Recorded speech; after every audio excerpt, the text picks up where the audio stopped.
What's going on, everyone? Thanks for joining Pika Fiction. In today's episode, we present what if Ash was betrayed and joined Team Plasma, where the Shadow Triad girls obsessed over him. If you want more stories like this, make sure to subscribe and hit the bell icon. Leave a like if you enjoy it. Let's get this story rolling. Chapter 1, The Gilded Cage. The roar was a physical thing, a wave of sound that washed over the battlefield and vibrated deep in Ash Ketchum's bones.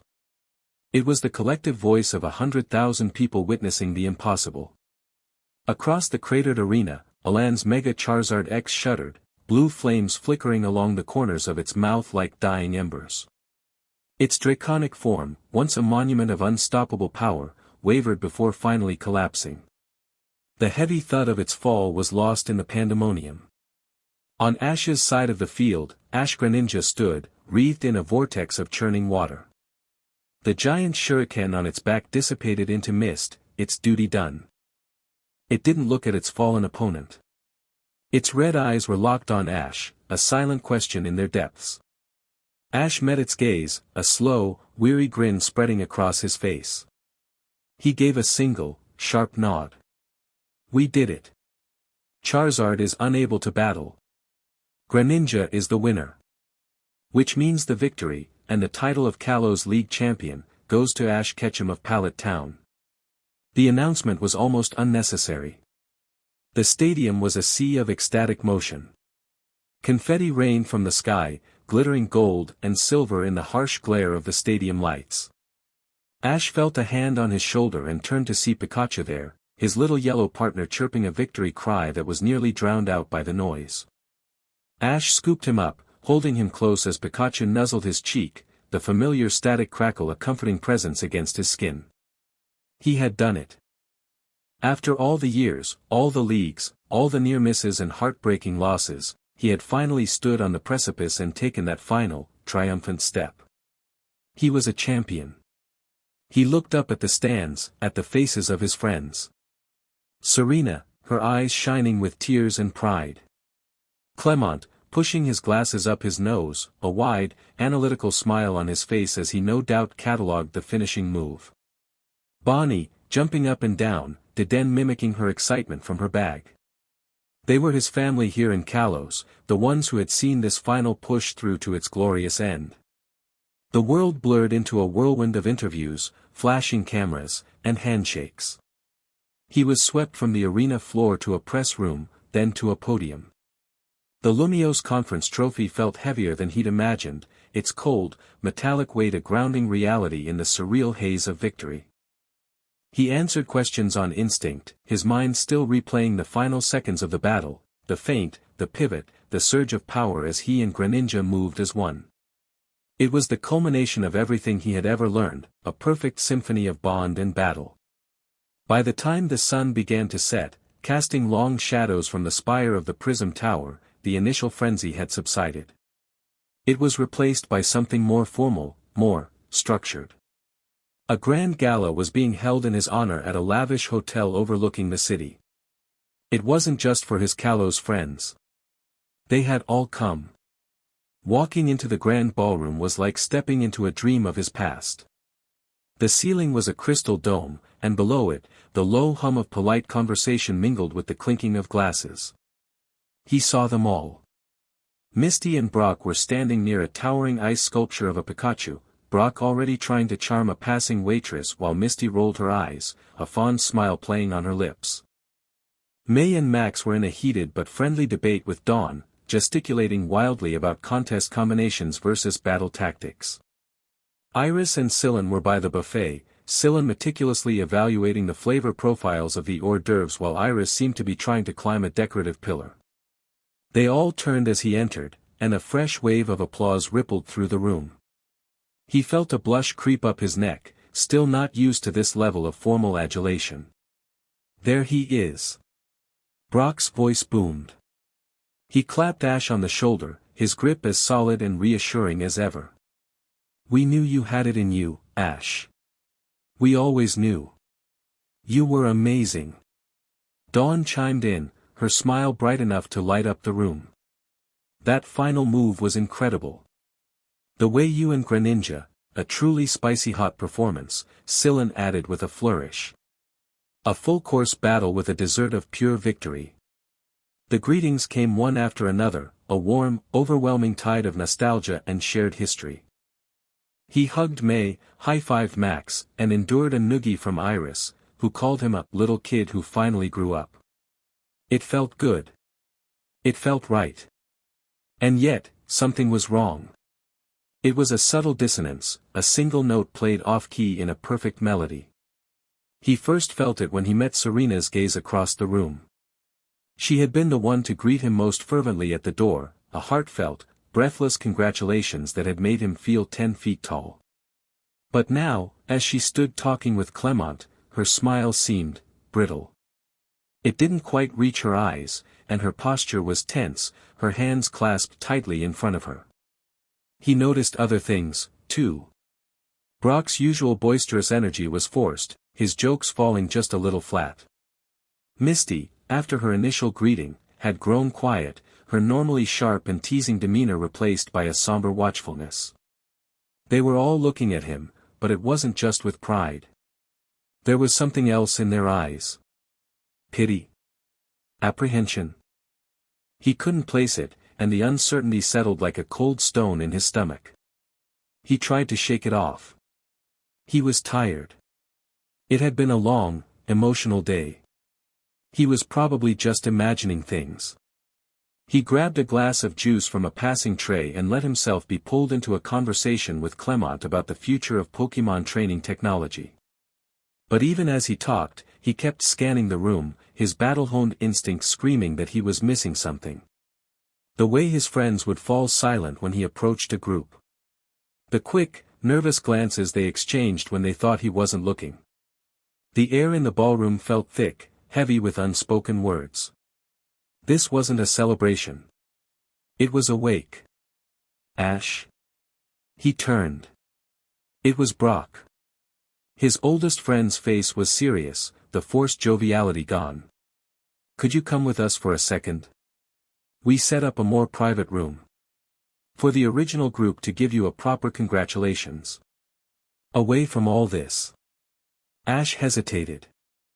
The feeling of wrongness intensified, a blaring alarm in his gut. But this was Brock. This was Misty, Serena, Dawn, all of them. He had crossed the world with these people. He had faced down criminal organizations, saved legendary Pokémon, and stared into the maw of oblivion with them at his side. He trusted them with his life. Sure, he said, forcing a smile. Pikachu, perched on his shoulder, tilted his head, his ears twitching as if sensing his trainer's unease. Brock led him from the bustling ballroom down a quiet, thickly carpeted hallway. Misty and Serena fell into step behind them. He saw the others, Dawn, May, Clement, all subtly detaching from their conversations and following at a distance. They were all in on it. Whatever it was. The room they entered was opulent. Floor-to-ceiling windows offered a breathtaking panorama of Lumio City by night, the prism tower a brilliant spear of light piercing the dark sky. A long mahogany table sat in the center of the room, laden with unopened bottles of champagne and an untouched cake decorated with the words, "Congratulations, Ash." It was a gilded cage, beautiful and suffocating. The rest of his friends filed in, their faces a mixture of sorrow and grim resolve. Clement quietly shut the heavy door, the click of the latch echoing in the sudden silence like a cell door locking. Ash stood in the center of the room, Pikachu now tense on his shoulder, a low, questioning "Pika" rumbling in his chest. Ash slowly turned, looking at each of them. Misty, avoiding his gaze, stared at the floor. Brock looked pained, his jaw tight. Serena's hands were trembling. "Okay," Ash said, his voice quiet but firm, cutting through the tension. "What's going on?" It was Serena who spoke first, her voice barely a whisper. "Ash, we're so proud of you. You have to believe that. But this isn't about that, is it?" Ash's eyes flickered between them. He was no longer the dense, oblivious kid they once knew. He had learned to read people as well as he read a battlefield. This is an intervention. Clement pushed his glasses up his nose, a nervous habit that was more pronounced than ever. In a manner of speaking. Ash, your victory, it was unprecedented. The bond phenomenon with Greninja, the sheer power you displayed, it's drawn a lot of attention. Not all of it good. What kind of attention? Ash asked, his voice growing cold. Misty finally looked at him, her eyes pleading. The world's leaders, the Pokémon G-Men, a new global council, they're scared, Ash. They've been monitoring you for years. Your encounters with Lugia, with Ho-Oh, with Dialga and Palkia, Arceus. It's a list that defies belief. No single person should have that much contact with forces that can rewrite reality. They're not forces, they're Pokémon, Ash corrected, his tone sharp. And I never sought them out. I helped them. We know that. Dawn said, stepping forward. But they don't see it that way. They see a pattern. They see an anomaly. A single human acting as a lightning rod for world-ending events. A chilling realization began to dawn in Ash's mind.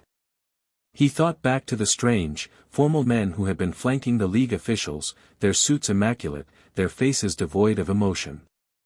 He had dismissed them as bureaucrats. What do they want? He asked, though he was starting to dread the answer. Brock took a deep breath, his expression one of profound regret. They believe your power, and the power of the Pokémon drawn to you, needs to be managed. For global security. They've formed a new initiative, the Global Pokémon Alliance. They want to ensure that a power like yours can't ever fall into the wrong hands, or act on its own. The pieces clicked into place, forming a picture so ugly, so monstrously unfair, that Ash felt the air leave his lungs. Managed, he repeated, the word tasting like poison. What does that mean? His gaze fell upon Serena again, and in her tear-filled eyes, he saw the final, devastating truth. They want you to surrender your Pokémon, she choked out, a sob catching in her throat. All of them.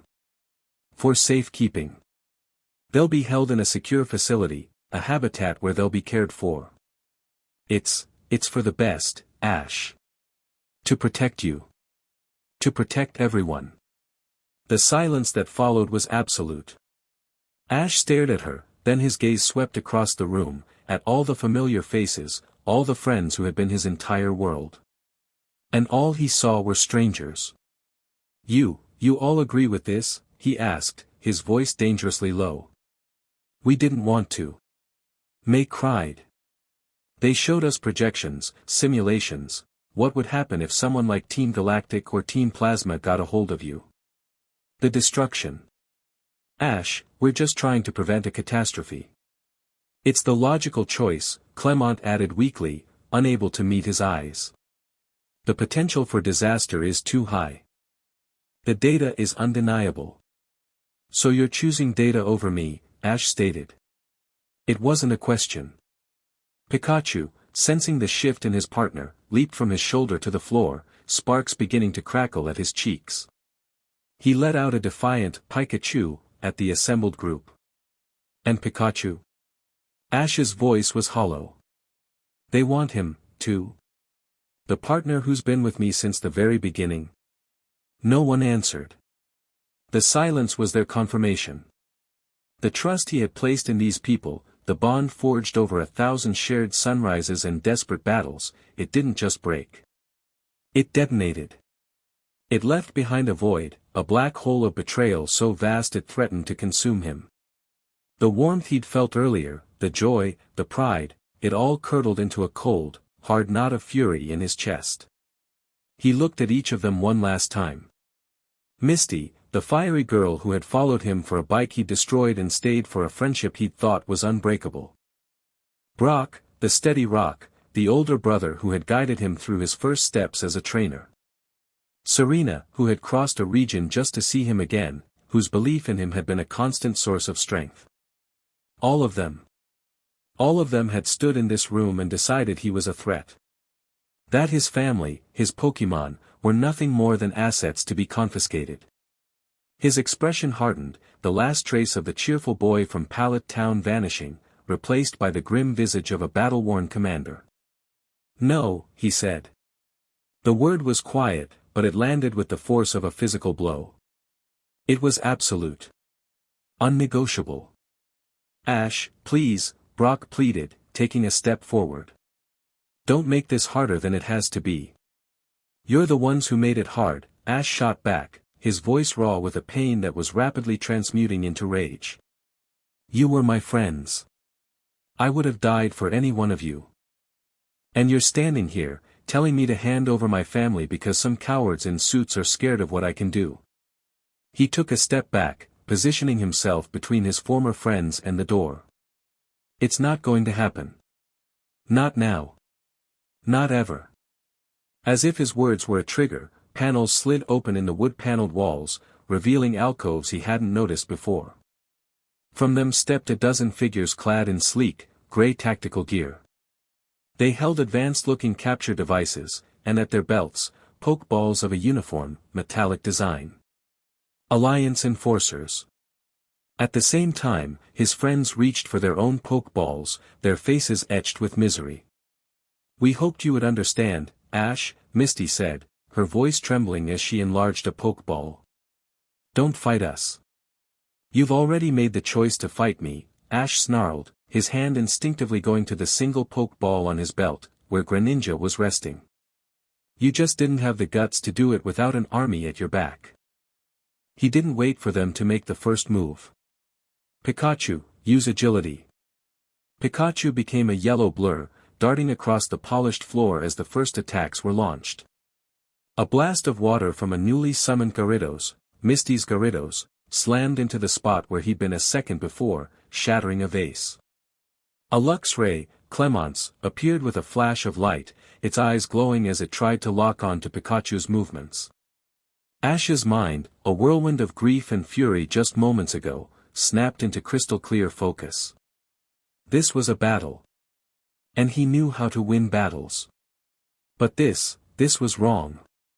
He couldn't bring himself to order a full-power attack against their Pokémon. Against his friend's Pokémon. "Pikachu, dodge and disrupt. Don't go for knockouts," he commanded, his voice tight. An enforcer's Weevil lunged, its claws glinting. "Iron Tail, deflect it." Pikachu's tail glowed with a metallic sheen, and he spun, parrying the attack with a sharp clang of steel on steel. Serena's Delphox unleashed a mystical fire, the spiral of orange flame homing in on him. "Greninja, I need you." Ash roared, throwing his Pokeball. His Ninja Frog Pokémon materialized in a crouch, its arms crossed. It took one look at the scene, the enforcers, the familiar Pokémon attacking, the cold fury on Ash's face, and understood instantly. Without a word, it intercepted the flames with a swift water shuriken. Steam hissed, filling the air. "Ash, stop this." Dawn yelled, as her Piplup sent a bubble beam towards Greninja's legs. "Cut, disperse it." Greninja's hands glowed, and it sliced through the stream of bubbles with effortless grace. But they were surrounded. Brock's Steelix erupted from the floor with a deafening roar, its massive form blocking the windows. The enforcers were closing in, their own Pokémon, a pack of aggressive Scrafty and Machop, moving to flank him. They were trying to box him in, to overwhelm him with numbers. He and Greninja fought back-to-back, a desperate, defensive dance. A Psyshock from Maze Blaziken was countered by a blast of dark energy. An energy ball from her Venusaur was sliced in two. But for every attack they parried, two more took its place. They were being worn down. An enforcer fired a strange device. A net of crackling blue energy shot out, aimed at Pikachu. "Greninja, protect him!" Ash yelled. Greninja moved, but Clemence's Luxray was faster. It used Wild Charge, slamming into Greninja's side and sending it stumbling. The energy net sailed past and snagged Ash's leg. He cried out as the energy coursed through him, paralyzing him. He fell to one knee, his muscles locking up. "Pika Pi!" Pikachu shrieked, seeing his trainer fall. "We have him," an enforcer shouted. "Move in." The enforcers swarmed forward. His friends watched, their faces a mask of anguish, but they didn't stop it. They were letting it happen. This was it. This was how it ended. Not in a blaze of glory, but on his knees in a fancy hotel room, betrayed by everyone he had ever loved. Pikachu watched the armored figures close in on the struggling form of his partner, his best friend. He saw the pained, resigned expressions on the faces of the humans they had once called allies. He saw the net, the paralysis, the triumphant gleam in the enforcer's eyes. And in that instant, something inside the small electric mouse snapped. The unspoken order, "Don't hurt them," evaporated. All that was left was a singular, primal need: protect Ash. Pika-Chu. It wasn't a cry.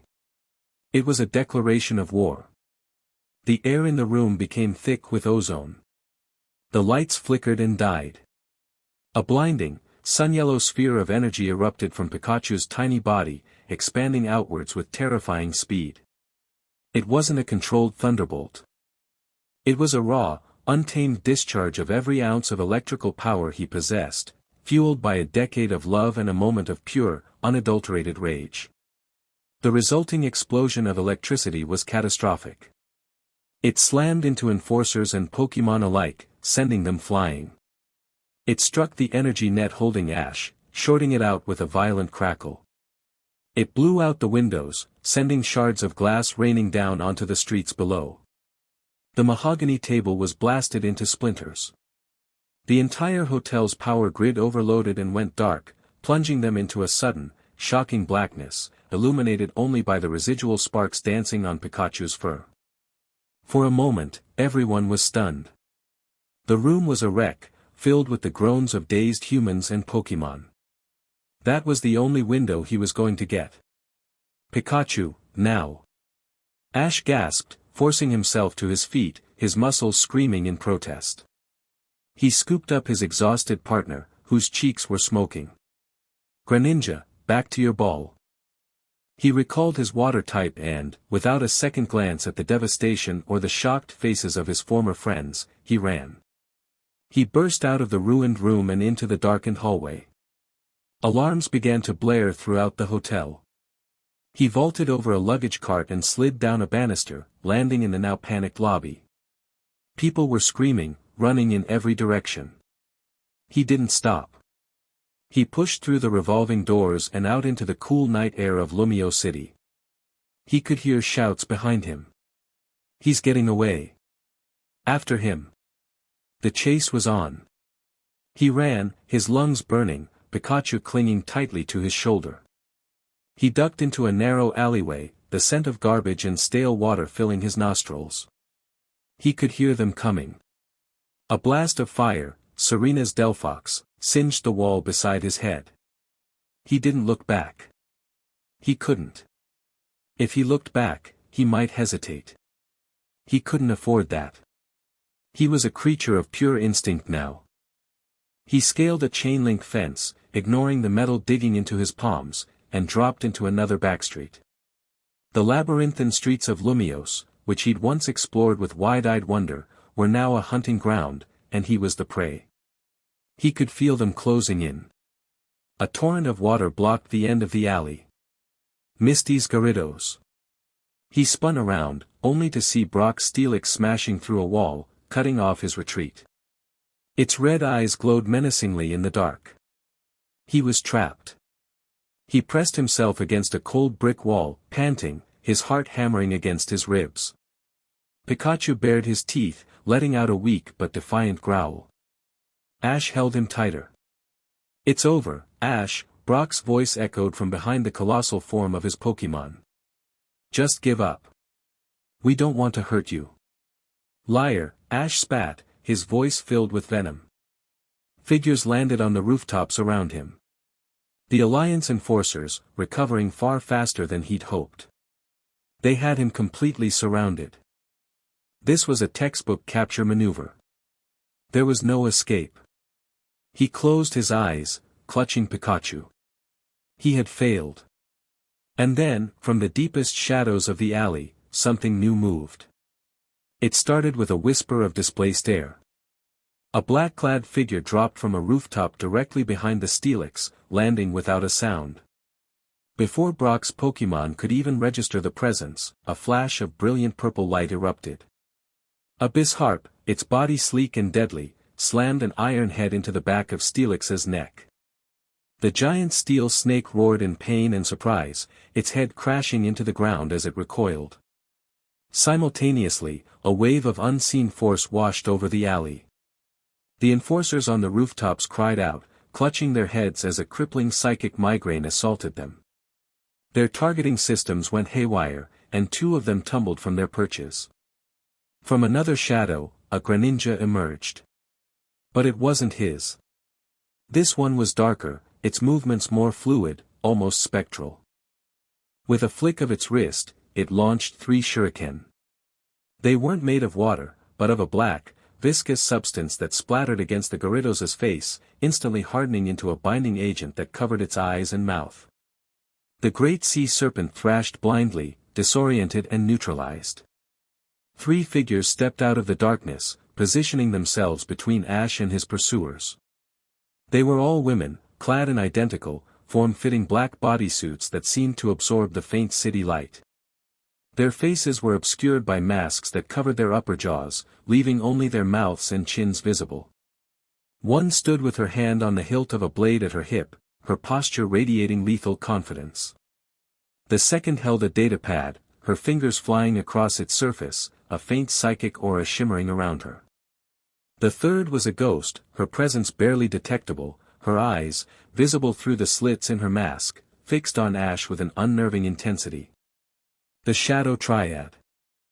The one with the blade, Umbra, spoke, her voice a low, commanding alto. It was sharp, precise, and held no room for argument. Your hunt is over. The target is under our protection. Brock and the others stared, stunned by the sudden, brutally efficient intervention. Who are you? Serena stammered, holding Delphox back. The strategic one, Penumbra, didn't look up from her datapad. Irrelevant, she said, her voice cool and analytical. You have failed. Your methods are crude, your emotional leverage transparent. Disengage now, or be dismantled. Ash stared at them, his mind struggling to process this new development. Saviors. Another set of captors. The third one, the silent one, Antumbra, took a step towards him. She didn't look at his pursuers. Her entire focus was on Ash. He could feel her gaze, and it wasn't hostile. It was appreciative. Awestruck, even. She was looking at him the way a collector might look at a priceless, one-of-a-kind jewel. Umbra turned her head slightly, her masked gaze falling upon Ash, who was still pressed against the wall, bleeding, exhausted, but defiant. She gave a slight, almost imperceptible nod of approval at the fire she saw in his eyes. Ash Ketchum, she said, her voice cutting through the tense standoff. She extended a gloved hand, not in a gesture of peace, but of offering. Your friends have judged you a threat to be caged. We see a power to be respected. Her voice dropped, becoming an intense, compelling offer. They will not stop. They will hunt you to the ends of the earth. But there is another path. Come with us, or fall to them. We serve a king who would never cage a hero. Ash looked from the Triad's unyielding forms to the confused and heartbroken faces of the people who had betrayed him. He saw Brock, starting to understand the magnitude of his mistake. He saw Serena, her hand over her mouth in horror at the violence she had helped unleash. They had made their choice. Now he had to make his. There was no trust left for them. No forgiveness. Only the cold, hard reality of survival. These women, whoever they were, offered him a chance. An escape. A weapon. He pushed himself off the wall, his body aching, but his resolve like tempered steel. Cradling Pikachu, he took a step towards them, his eyes never leaving theirs. He gave a single, decisive nod. And Tumbra's lips curved into a subtle, satisfied smile. Penumbra's alakazam materialized beside her, its eyes glowing. It raised a spoon, and the world dissolved into a dizzying vortex of purple light and swirling energy. The last thing Ash saw before Lumio City vanished was the horrified face of Serena, reaching out for him as he was spirited away into the darkness. Far away, in a room devoid of all light save for the cold, blue glow of a holographic monitor, a man watched the scene unfold. The chamber was sterile, silent, and minimalist. The man, Commander Valerius, was dressed in a simple, severe black uniform, his face a mask of calm disappointment. The hologram before him showed the Lumiose alleyway, now swarming with Alliance personnel and distraught trainers. A red icon labeled Anomaly 01 blinked before flashing a new status, Target Lost. Third-party interference. Origin, unknown. An aide, a nervous young officer, stood rigidly at attention. Sir, all local units are reporting failure. The target has vanished. The unknown assailants used a form of psychic transport we couldn't track. Valerius steepled his fingers, his gaze unwavering from the screen. He watched the replay of Pikachu's electrical outburst, the cold, hard fury in Ash's eyes, and the surgical precision of the Shadow Triad. He was not angry. Anger was an inefficient emotion. He was processing data. Our psychological profiling was flawed, Valerius said, his voice a calm, even monotone. We predicated his compliance on the leverage of his emotional bonds. We failed to account for the possibility that those same bonds, when severed, would become his primary motivator for resistance. He zoomed in on the image of Ash accepting the Triad's offer. And we now have a new variable. A group with significant tactical capabilities and an interest in the anomaly. He turned away from the screen, his shadow long and imposing in the blue light. Standard containment has failed, he stated, his voice dropping to a chillingly resolute pitch. Authorize the next phase. The Aegis protocol is now active. If the boy will not be contained by his leash, we will forge him a new one. Or we will put him down.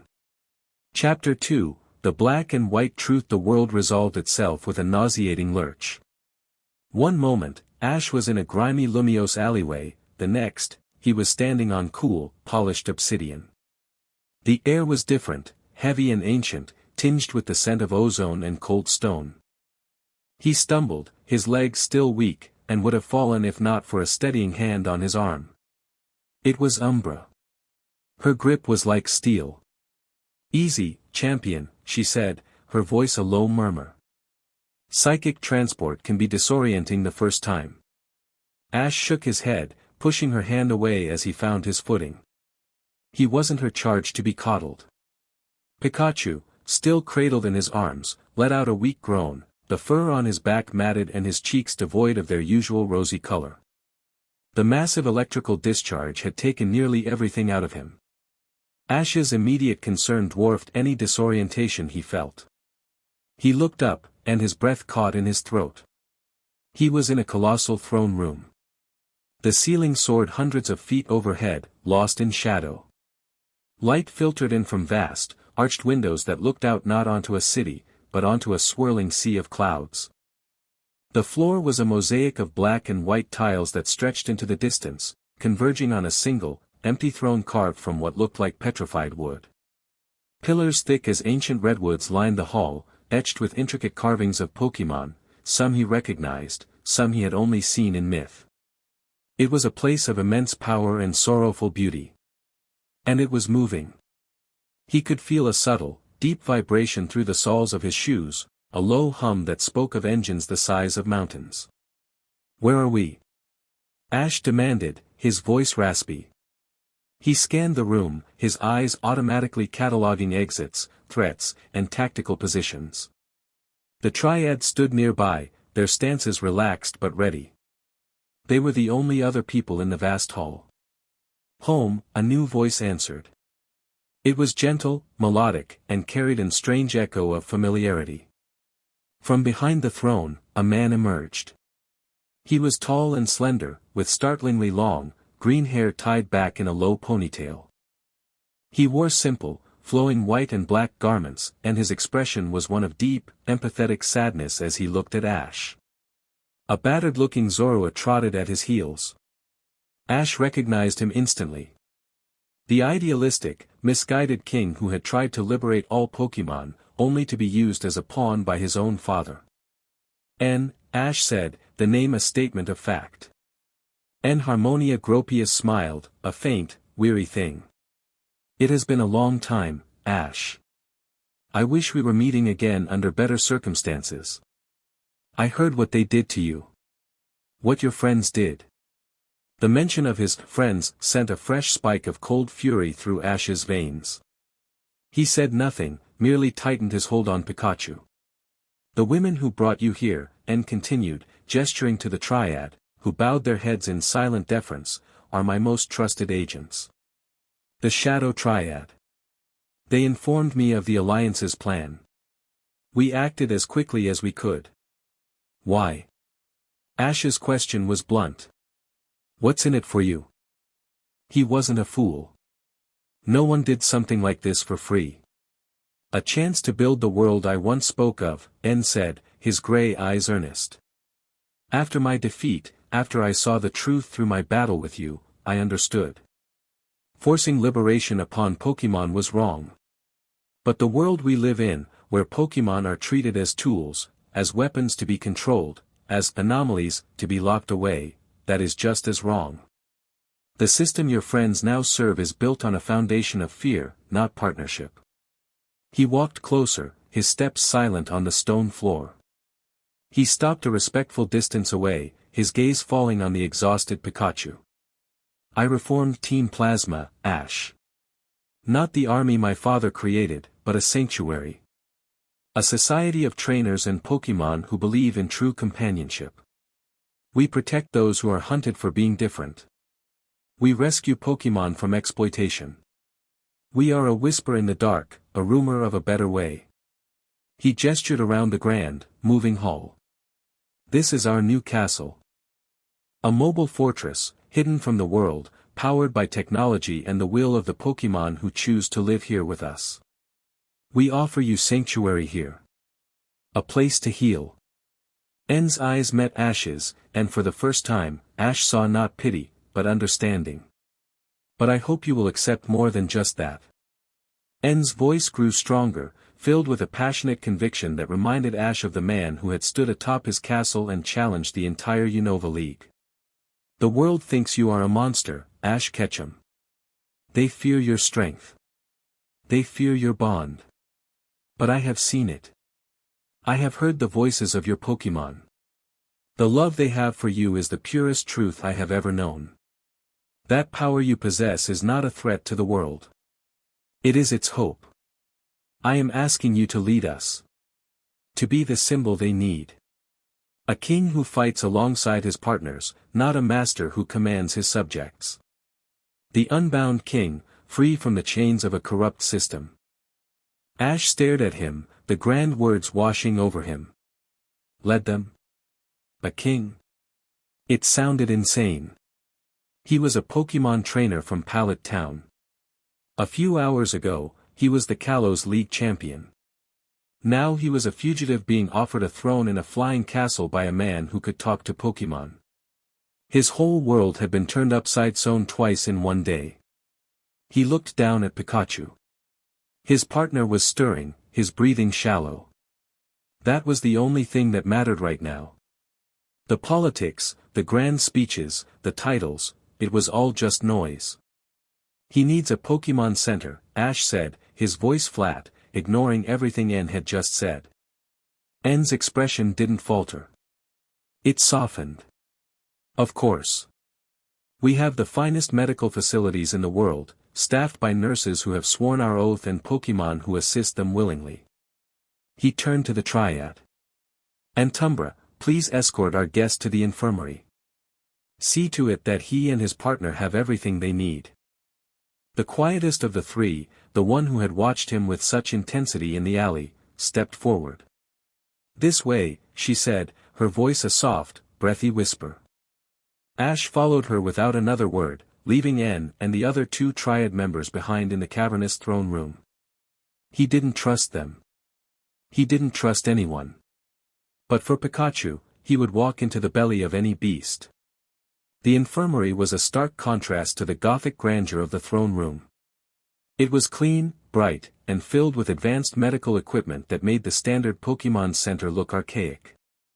A friendly-faced Adino and a Blissey immediately bustled over, cooing softly as Antumbra guided Ash to a diagnostic bed. He gently placed Pikachu on the soft mattress. The Adino used its stethoscopic feelers to check Pikachu's vitals, its expression growing concerned. The discharge was massive, Ash explained, his voice clinical, detached. He pushed his entire reserve into one burst. His internal capacitors are likely strained to their limit. Antumbra watched him, her masked face unreadable. He wasn't panicking. He wasn't crying. He was diagnosing, assessing the situation like a seasoned field medic.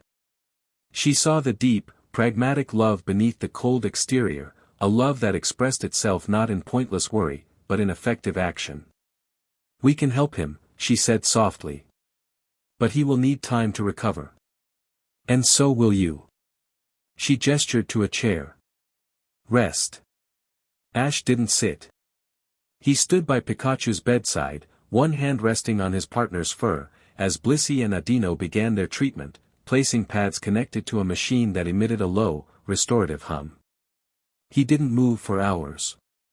He just stood there, a silent, unmoving sentinel, his world shrunk down to the gentle rise and fall of Pikachu's chest. His rage, his grief, his confusion, he packed it all away, locking it behind a wall of sheer willpower. All that mattered was this. He was so focused that he didn't notice when Antumbra returned. She didn't speak.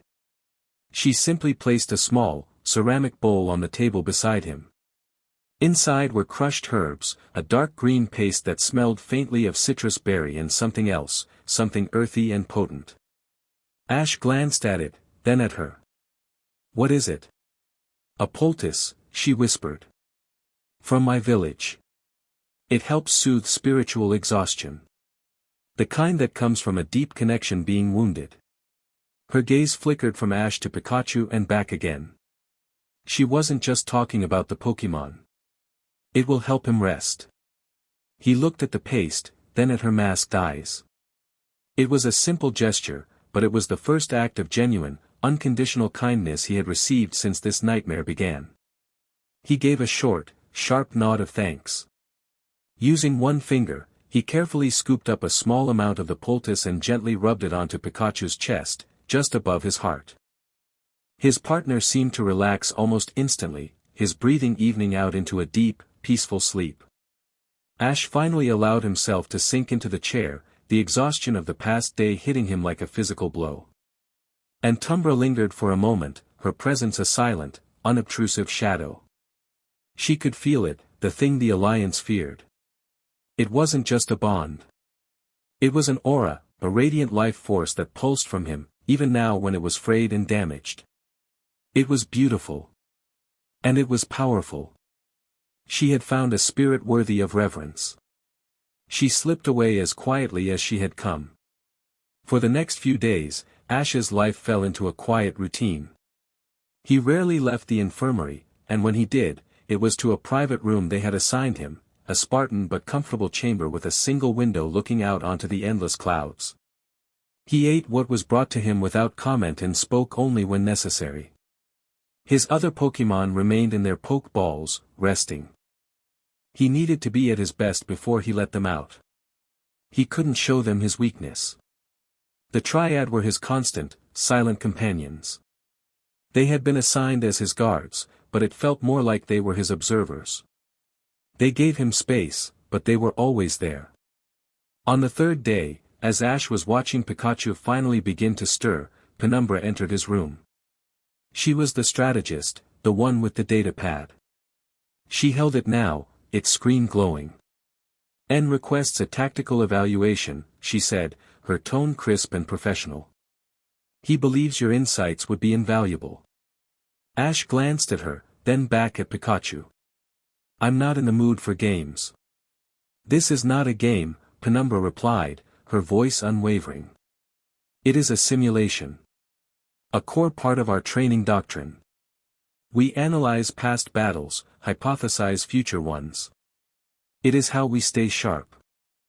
She tapped the screen, and a holographic display shimmered into existence between them, showing a miniature, three-dimensional battlefield, a rocky canyon with a river running through it. On one side stood a Feraligatr. On the other, a Sceptile. Scenario 7B, Penumbra stated. Your Sceptile versus a superiorly trained Feraligatr. The Feraligatr has the type advantage, a 12% strength differential, and controls the primary water source. All logical metrics predict a 93.4% probability of failure for Sceptile. How do you win? Ash stared at the hologram. It was a cold, analytical breakdown of a Pokémon battle. He thought of his Sceptile, proud, stubborn, and impossibly fast. He thought of the way it always touched the twig in its mouth before a serious battle, a grounding ritual. He thought of its rivalry with his Swellow, the way they pushed each other to be faster. None of that was in Penumbra's data. Your metrics are wrong, Ash said flatly. You're only calculating power, not personality. Penumbra's eyebrow arched slightly above her mask. Explain. The Feraligatr is stronger, so it's probably arrogant, Ash began, his mind slipping back into its natural state of battle analysis. It'll start with a hydro pump, a big show of force to establish dominance. Sceptile is faster. He dodges. The Feraligatr will try to get him in the water, where it's strongest. That's the trap. He pointed to the canyon walls. Sceptile won't engage on Feraligatr's terms. He'll use the walls. Agility to get above him, then Leaf Blade from an angle where the Feraligatr can't bring its full power to bear. Harass, exhaust, wear him down. Never a direct confrontation. The river isn't an advantage for the Feraligatr, it's an anchor. Sceptile's battlefield is all three dimensions. Penumbra was silent for a moment, her fingers flying across her datapad, inputting the new variables. The simulation ran, the holographic figures blurring into motion. It played out exactly as Ash had described. The Sceptile, a blur of green, used the canyon walls to its advantage, landing a series of quick, precise strikes until the Feraligatr, frustrated and exhausted from trying to hit the faster opponent, was defeated by a final, decisive leaf storm. Failure probability, 8.7%. Scenario overturned. The words flashed on her screen. Penumbra looked from the datapad to Ash, and for the first time, her cool, analytical composure was broken by a flicker of genuine surprise. She had run this simulation against every tactical mind in Team Plasma. No one had ever broken it so cleanly. They had all tried to overcome the Feraligatr with brute force or clever move combinations. Ash hadn't just devised a strategy, he had understood the very soul of the Pokémon involved. He had factored in pride, speed, and psychology. The variable I cannot quantify, she murmured, more to herself than to him. The bond. Her intellectual curiosity had just ignited into a full-blown fascination. This man was not just a powerful trainer, he was a strategic paradox, an unsolvable equation she desperately wanted to understand. Later that day, Ash was in the training hall. It was a vast, cavernous space with a retractable roof that opened to the sky. Pikachu was finally on his feet, still weak but chattering defiantly. Ash felt it was time to stretch his own legs. He was pacing the length of the hall, a restless energy buzzing under his skin, when Umbra confronted him. She stood in the center of the training field, her arms crossed, her Bisharp at her side. Her posture was a direct challenge. You've been hiding in the infirmary for days, she said, her voice sharp as her Pokémon's blades. N says you're a hero. And Tumbra says you're a wounded spirit. Penumbra says you're a strategic genius. I want to see what you are for myself. She drew the short, curved blade from her hip. It wasn't a weapon for show, the edge was worn and nicked from countless battles. I've heard the stories of your Infernape. The one that defeated your rivals Electivire in the Sinnoh League.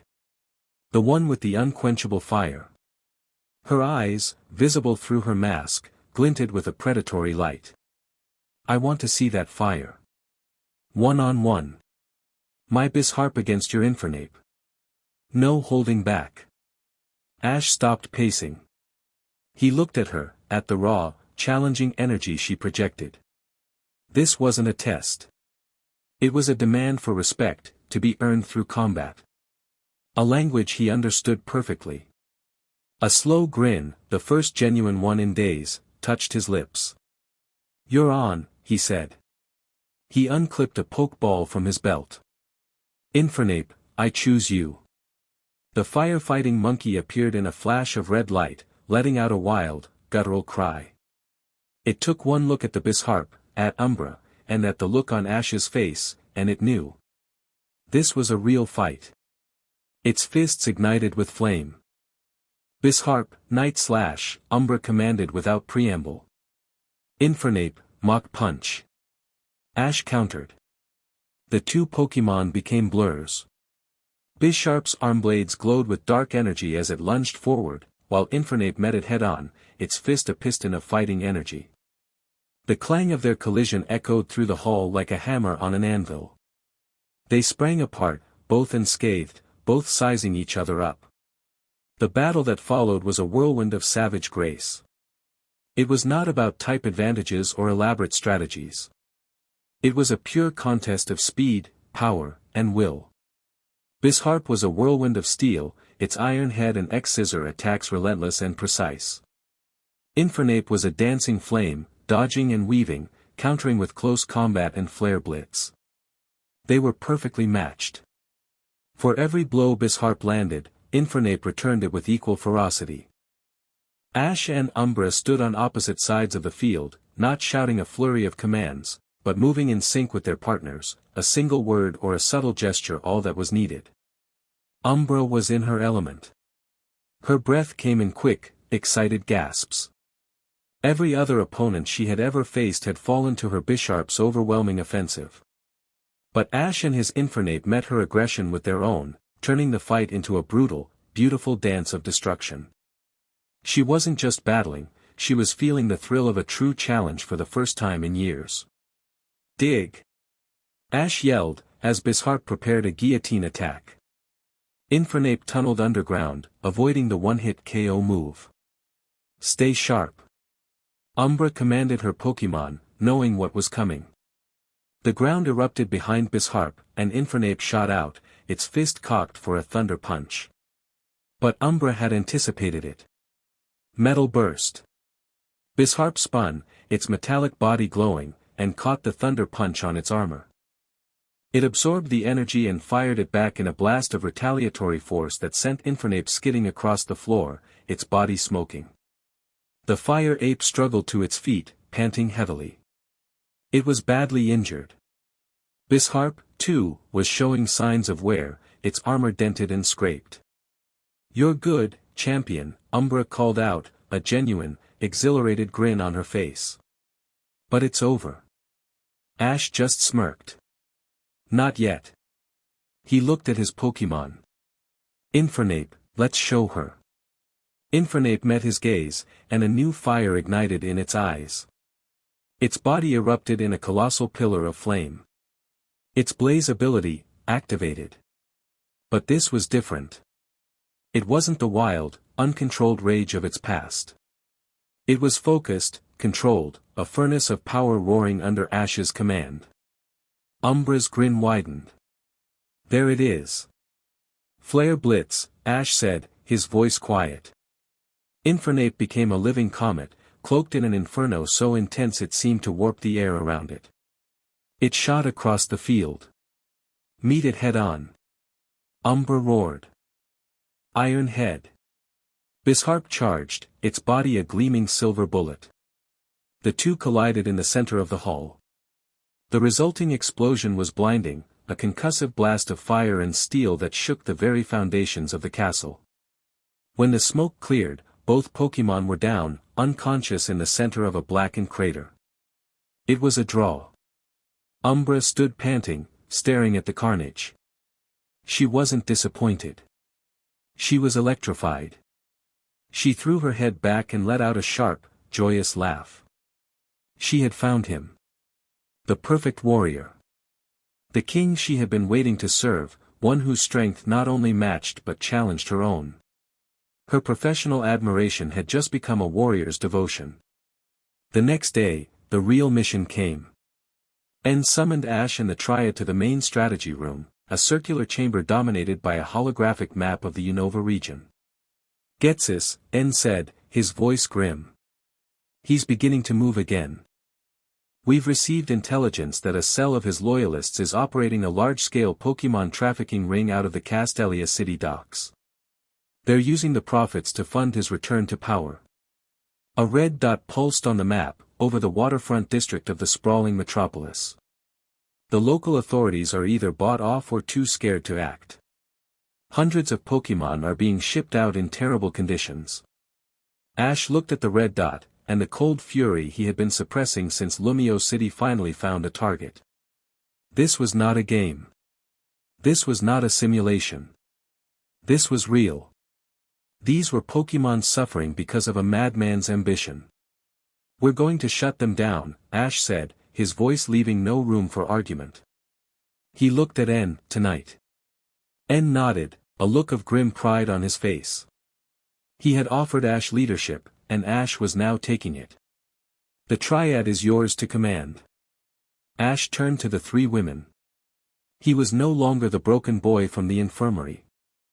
He was a commander preparing for an assault. "Penumbra," he began, his tone all business. "I want a full layout of the docks. Infiltration routes, guard patrols, communication lines. Everything." "Already done," she replied, tapping her datapad. A detailed schematic of the target warehouses appeared on the hologram. "Umbra. You and your team are the hammer. You'll create a diversion at the main gate. Loud and aggressive. Draw their main force." Umbra's eyes gleamed. "With pleasure." "And Tumbra. You're with me. We're the scalpel. We go in quiet, through the waterfront access tunnels Penumbra finds. We liberate the Pokemon and take down the ringleader. We move fast, we move silent." And Tumbra gave a single, sharp nod. "Let's move," Ash commanded. That night, under the glittering skyline of Castelia City, the plan went into motion. Umbra and a squad of plasma grunts launched a ferocious assault on the main entrance of the warehouse district, explosions, and the sounds of battle echoing through the night. As the bulk of the enemy forces rushed to meet the threat, Ash and Entumbra slipped out of a sewer grating onto a quiet, secluded dock. Ash sent out his crocodile, its dark eyes perfectly suited for the gloom. "Lead the way, crocodile." "Find them," Ash whispered. The big crocodile Pokemon gave a low growl and slunk into the shadows, Ash and Entumbra following close behind. They moved like ghosts through the maze of shipping containers, neutralizing the few guards they encountered with swift, silent takedowns, a quick shadow claw from Entumbra's Greninja, a crunch from Crocodile. They found the main holding warehouse. The stench of fear and filth hit them like a physical blow. Inside, hundreds of cages were stacked from floor to ceiling. Pokemon of all kinds, Scraggy, Darumaka, Minccino, were crammed inside, their eyes wide with terror. In the center of the warehouse, a fat, sneering man in a Getsus loyalist uniform was barking orders into a communicator. The sight of the caged Pokemon sent a surge of pure, white-hot rage through Ash. This was why he fought. This was what he would never stand for. "Entumbra, get the cages open." "I'll handle him," Ash ordered, his voice dangerously quiet. Before the man could even register their presence, Ash was on him. Crocodile, stone edge. Pillars of rock erupted from the concrete floor, smashing the catwalk the ringleader was standing on. He tumbled to the ground with a cry of alarm. "Who the hell are you?" the man sputtered, scrambling for a pokeball. Your last mistake, Ash said coldly, stepping out of the shadows. Pikachu, Thunderbolt. Pikachu, perched on his shoulder and now mostly recovered, let loose a controlled but powerful bolt of lightning that sent the man's Pokeball flying from his hand. As Antumbra and her Pokémon systematically broke the locks on the cages, Ash and his team dismantled the remaining guards with a ruthless efficiency that bordered on brutality. There was no taunting, no showmanship. Just swift, overwhelming force. A dig from Crocodile toppled a stack of crates onto a group of grunts. A quick iron tail from Pikachu disarmed another. Within minutes, the operation was shattered, the enemy forces rounded up and bound, and the Pokémon freed. As the liberated Pokémon gathered around him, nuzzling him in gratitude, Ash stood amidst the quiet aftermath of the battle. The rage had subsided, replaced by a grim satisfaction. Later, the mission complete, the Triad found him standing on the roof of a nearby building, looking out over the endless lights of Castelia City. The wind whipped his hair, and Pikachu was a warm weight on his shoulder. He had felt them approach, but he didn't turn. It's done, Umbra said, stating the obvious. She was still buzzing from the fight, but she could sense the somber mood on him. Good work tonight, Ash said, his voice quiet. For the first time, he was speaking to them not as guards or as operatives, but as comrades. As his team. All of you. Penumbra stepped up beside him, looking out at the city. Your strategy was 98.6% effective. A near-perfect execution. But her tone wasn't just analytical. There was a hint of admiration. Antumbra simply stood behind him, a silent pillar of support. She could feel his aura, no longer just wounded, but now tinged with a righteous fire, a sense of purpose regained. Ash finally turned to face them. He looked at the three masked women, the warrior, the strategist, the ghost. They had rescued him, trained with him, and now they had fought with him. They hadn't judged him, hadn't feared him. They had respected him. They had believed in him. "En called me the Unbound King," he said, a humorless smile on his face. "I thought he was crazy." He looked from Umbra's intense gaze, to Penumbra's curious one, to Antumbra's reverent one. Maybe he was right. The old Ash Ketchum, the one who trusted everyone, the one who thought the world was fair, he died in that hotel room in Lumio City. He looked back at the glittering, indifferent city. I don't know what comes next. But I know I'm not going back. And I'm not running anymore. A new connection was forming in the space where his old one had been shattered. It was not born of cheerful adventure and shared laughter, but of betrayal, battle, and a grim, shared purpose. It was sharper, harder, and perhaps, unbreakable. Chapter 3, The King's Gambit. The news of the Castelia City raid spread not like a wildfire, but like a shadow. There were no official reports, no press releases from the neutered city police.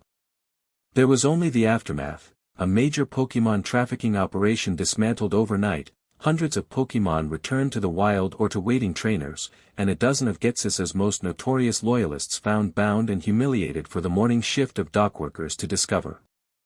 Left among them, spray-painted in stark white on a shipping container, was the stylized, eye-like symbol of the original Team Plasma. Whispers turned to rumors. The stories circulated on the dark corners of the web, in back-alley Pokémon centers, and among trainers disillusioned with the official leagues. They said Team Plasma was back. Not Ghetsis' army of zealots, but N's true vision. And they weren't just a band of idealists anymore. They had a new weapon. A new leader. A figure of impossible power, betrayed by the very system he had once championed. They called him the Unbound King. Within the mobile fortress of N's castle, the whispers were a roar of burgeoning hope. The raid had been a resounding success, a proof of concept. It proved they could strike with impunity and vanish without a trace. It proved they could do good in a world that had branded them as villains. And it proved that Ash Ketchum was everything N had hoped for and more. But not everyone was convinced. Ash stood before a council of Team Plasma's senior members in the castle's strategy room. N was at his side, but this was Ash's meeting to command. The holographic map at the center of the room displayed their known assets, their spheres of influence, and the growing number of trainers and Pokémon flocking to their cause. On the far side of the table stood a stern, older man with a long gray beard and weary eyes, clad in the robes of a plasma sage. This was Rude, one of the original 7 sages who had followed N into this new, reformed organization. He was respected, wise, and deeply skeptical. The raid was a success, I grant you that, Rude said, his voice a low rumble. He stroked his beard, his eyes fixed on Ash. But it was a simple smash-and-grab operation. A show of force. It does not prove leadership. It does not prove loyalty to our cause. My loyalty is to the Pokémon we saved, Ash countered, his voice even and steady. He met Rude's gaze without flinching. Isn't that our cause? Our cause is to create a new world, a new system, Rude retorted. That requires more than just battle prowess. It requires trust. It requires a symbol the people of Unova can believe in. You are an outsider, a Kanto trainer who appeared from nowhere. Why should my people, the trainers and families who have sacrificed everything to follow N, place their faith in you? We have fought this fight for years. You have been here for 2 weeks. The other sages murmured in agreement. They respected Ash's power, but Rude spoke to their deepest fears. They were a movement built on fragile hope, and placing an unknown quantity at its head was a monumental risk. N stepped forward. Rude, I have seen into Ash's heart. I have heard the truth from his Pokémon. He is the one. With all due respect, my king, Rude said, bowing his head slightly to N, your heart has been misled before. We cannot afford another mistake.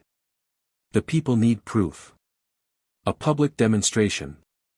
Something that shows he is not just another powerful trainer, but a leader worthy of Unova. Ash saw the political reality of the situation instantly. N's word was law here, but true loyalty had to be earned, not commanded. He couldn't lead a fractured army. He had to unite them. He had to win them over, just as he had won over every Pokémon he had ever trained. All right, Ash said, his voice cutting through the debate. All eyes turned to him. You want proof? You'll get it. He looked at Rude. Name the challenge. A slow, calculating smile spread across Rude's face. He had maneuvered Ash exactly where he wanted him. There is a tournament being held in Oplucid City. A showcase for the region's strongest trainers. The final match is always an exhibition against the city's gym leader. A man who embodies the spirit of Unova's old guard, a man who believes in the current system with every fiber of his being. Drayden, Ash finished for him. The Dragon Master. A man renowned for his overwhelming power and unshakable principles. A living legend in Unova. Defeat him, Rude challenged, his eyes glinting. In his own city, in front of his own people. Do that, and you will have your proof. You will have our unwavering loyalty. It was a brilliant political move. If Ash won, he would be a hero to the people and a legend to Plasma. If he lost, his credibility would be shattered, and Rude's faction would retain its influence. It was a public gamble with the soul of their movement at stake. Fine, Ash said without a moment's hesitation. Set it up. The days leading up to the Oplucid tournament were a blur of intense preparation. Penumbra compiled a mountain of data on Drayden, his battle records, his preferred strategies, the known Pokémon on his roster. He favored raw power, devastating draconic assaults designed to crush opponents before they could even mount a defense. He was a force of nature. Ash didn't just study data, he trained. He spent hours in the castle's training hall, pushing his Pokémon to new heights. He didn't just have his Kalos team with him, and had arranged for Professor Oak to discreetly transport his entire reserve from his lab in Pallet Town, using a network of sympathizers. They had all answered the call. Charizard, Sceptile, Infernape, Crocodile, Snorlax, Heracross, his family was whole again. Seeing them, feeling their unquestioning loyalty after what his human friends had done, solidified his resolve into something unbreakable. The Triad was instrumental. Penumbra ran simulations, constantly challenging his strategies. Drayden's Haxorus has a 99% knockout rate with Giga Impact once it has used Dragon Dance, she would state. Then we don't let it set up, Ash would counter. We press it from the first second. No breathing room. Force it to stay on defense. Umbra acted as his sparring partner, her aggressive style a perfect mirror for Drayden's overpowering offense. Her Bisharp and his Sceptile engaged in blistering duels of speed, while her powerful Conkeldurr tested the endurance of his Charizard. She pushed him relentlessly, her respect for him growing with every clever counter and every display of raw power. And Tumbra's role was more subtle. She would observe his training sessions, and afterwards, she would talk to him. Not about strategy, but about his Pokémon. Your Charizard's pride is its greatest strength and its greatest weakness, she'd whisper, her insight unnervingly accurate. It will never back down from a challenge, even one it cannot win. You must be the one to temper its fire. She was helping him see the deeper connections, the emotional currents that Penumbra's data could never capture. The bond between the four of them deepened with every passing day. It was a partnership forged in the crucible of shared purpose. They were his war council, his guards, his confidants. They saw the King N had spoken of beginning to emerge, decisive, brilliant, and utterly magnetic in his conviction. Their obsession was no longer just about his power, it was about the man himself. The day of the tournament arrived. Oplucid City was a strange and beautiful mix of old and new, with futuristic buildings interwoven with ancient stone structures. The stadium was an open-air coliseum, packed to the rafters with cheering fans. Ash, wearing a simple black jacket with the Team Plasma crest discreetly embroidered on the collar, walked onto the field to a murmur of curiosity. No one knew who he was, just that he had blazed through the preliminary rounds with shocking ease, his powerful and unfamiliar Pokémon overwhelming every opponent. As he took his place on the trainer's platform, he saw Drayden emerge on the opposite side. The man was an imposing figure, with a magnificent white beard that seemed to defy gravity. His eyes were sharp, wise, and held the unshakable certainty of a man who had never known doubt. The crowd roared his name. He was their hero, their mayor, their dragon. But before the battle could begin, a new figure walked onto the field, approaching the referee's stand. The crowd gasped, then fell into a stunned silence. She was tall, elegant, with long blonde hair that fell past her waist. She wore a stylish black coat and carried herself with an air of quiet authority that demanded respect. It was Cynthia, the champion of the Sinnoh region. Ash's body went rigid. His hand instinctively went to Pikachu's perch on his shoulder. Was this a trap? Was she here with the Alliance? Cynthia's eyes, gray and piercing, found his across the field. She gave a subtle, almost imperceptible shake of her head. She wasn't here to fight. The referee, flustered by the presence of a champion, allowed her to approach Ash's platform. I am here as a neutral observer, she announced to the stadium, her voice calm and clear. The World Pokémon Association is interested in this unsanctioned event. It was a lie, a plausible excuse to be here. She walked up the steps to his platform, her expression unreadable. Can we speak? She asked, her voice low. Ash hesitated, then nodded. He was exposed, but running would only prove Rude's point. He had to see this through. I'm not with them, Cynthia said as soon as she was close, her back to the cameras, her voice barely a whisper. Not really. The Alliance, they strong-armed us. All of us. Lance, Steven, Alder, even Diantha. They showed us the same projections they showed your friends. They threatened sanctions, pulled funding from our leagues, threatened to seize Pokémon they deemed hazardous. We were given a choice, fall in line, or be branded as obstacles. Her gaze was filled with a conflict he recognized. I never agreed with it. Caging a trainer for being too strong goes against everything the title of champion stands for. But I am bound by my duty to protect my region. Openly defying them would have brought chaos to Sinnoh. So you chose the logical path, Ash said, the word tasting like ash in his mouth. I chose the path that would prevent a war, Cynthia corrected, her voice sharp.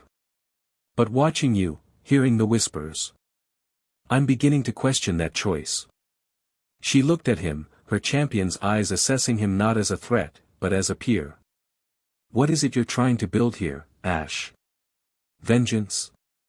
A new kingdom? Ash looked away from her, toward Drayden, who was waiting patiently, his arms crossed. He looked at the crowd, at the thousands of people who saw him as an unknown, a challenger, an enemy. Freedom, Ash said, his voice ringing with a newfound clarity that surprised even himself. The system you're protecting, the one my friends sold me out to, it's not broken. It's corrupt. It's built on the idea that power needs to be controlled, that humans must be the masters. I'm going to build something different. A world where strength is respected, not feared. Where the bond between a trainer and their Pokémon is the highest law, not a liability to be managed. They call me a king, but I'm not here to rule. I'm here to tear down the cages. The conviction in his voice was absolute. It was the truth he had forged in the fires of betrayal. Cynthia stared at him, her carefully constructed composure cracking. She saw not a vengeful fugitive, but a leader. A revolutionary. The raw, untamed spirit of battling she had always admired in him, now honed into a razor-sharp purpose. She took a step back. Drayden is a man of honor. He believes in the strength of Unova. Show him your strength, Ash. Show him your truth. She gave him a small, almost conspiratorial smile. And be careful. His Drudigan has a nasty rough skin. She turned and walked away, leaving Ash alone on the platform, his mind reeling but his purpose clearer than ever before. He wasn't just fighting for Team Plasma anymore. He was fighting for a new ideal. The exhibition match between gym leader Drayden and the challenger, Ash, will now begin, the referee announced. This will be a full 6-on-6 battle. Let the battle commence. The crowd roared. Drayden wasted no time. Go, Drudigan. The cave dragon Pokémon appeared with a guttural roar, its spiky, crimson and blue hide bristling. It looked like it was designed to cause pain on contact. A test of power from the start, Ash murmured. Okay. Crocodile, I choose you. His sunglasses-wearing ground type appeared, slapping the ground with his tail in a show of bravado. The crowd murmured, surprised by the Kanto/Unova Pokémon. Drudigan, Dragon Tail. Drayden commanded. Crocodile, dig. Ash countered. Drudigan's tail glowed with green energy as it swept forward, but Crocodile had already vanished underground. The tail slammed into the ground, cracking the battlefield. He's running. Drayden said, a frown on his face. He's repositioning, Ash called back. The ground erupted directly beneath Drudigan. Stone edge. Pillars of rock slammed into Drudigan's underside, lifting it off the ground. The super-effective hit did massive damage. Now, crunch. Ash commanded. Crocodile lunged, sinking its powerful jaws into the flailing dragon. The rough skin ability scraped at Crocodile, but the damage was done.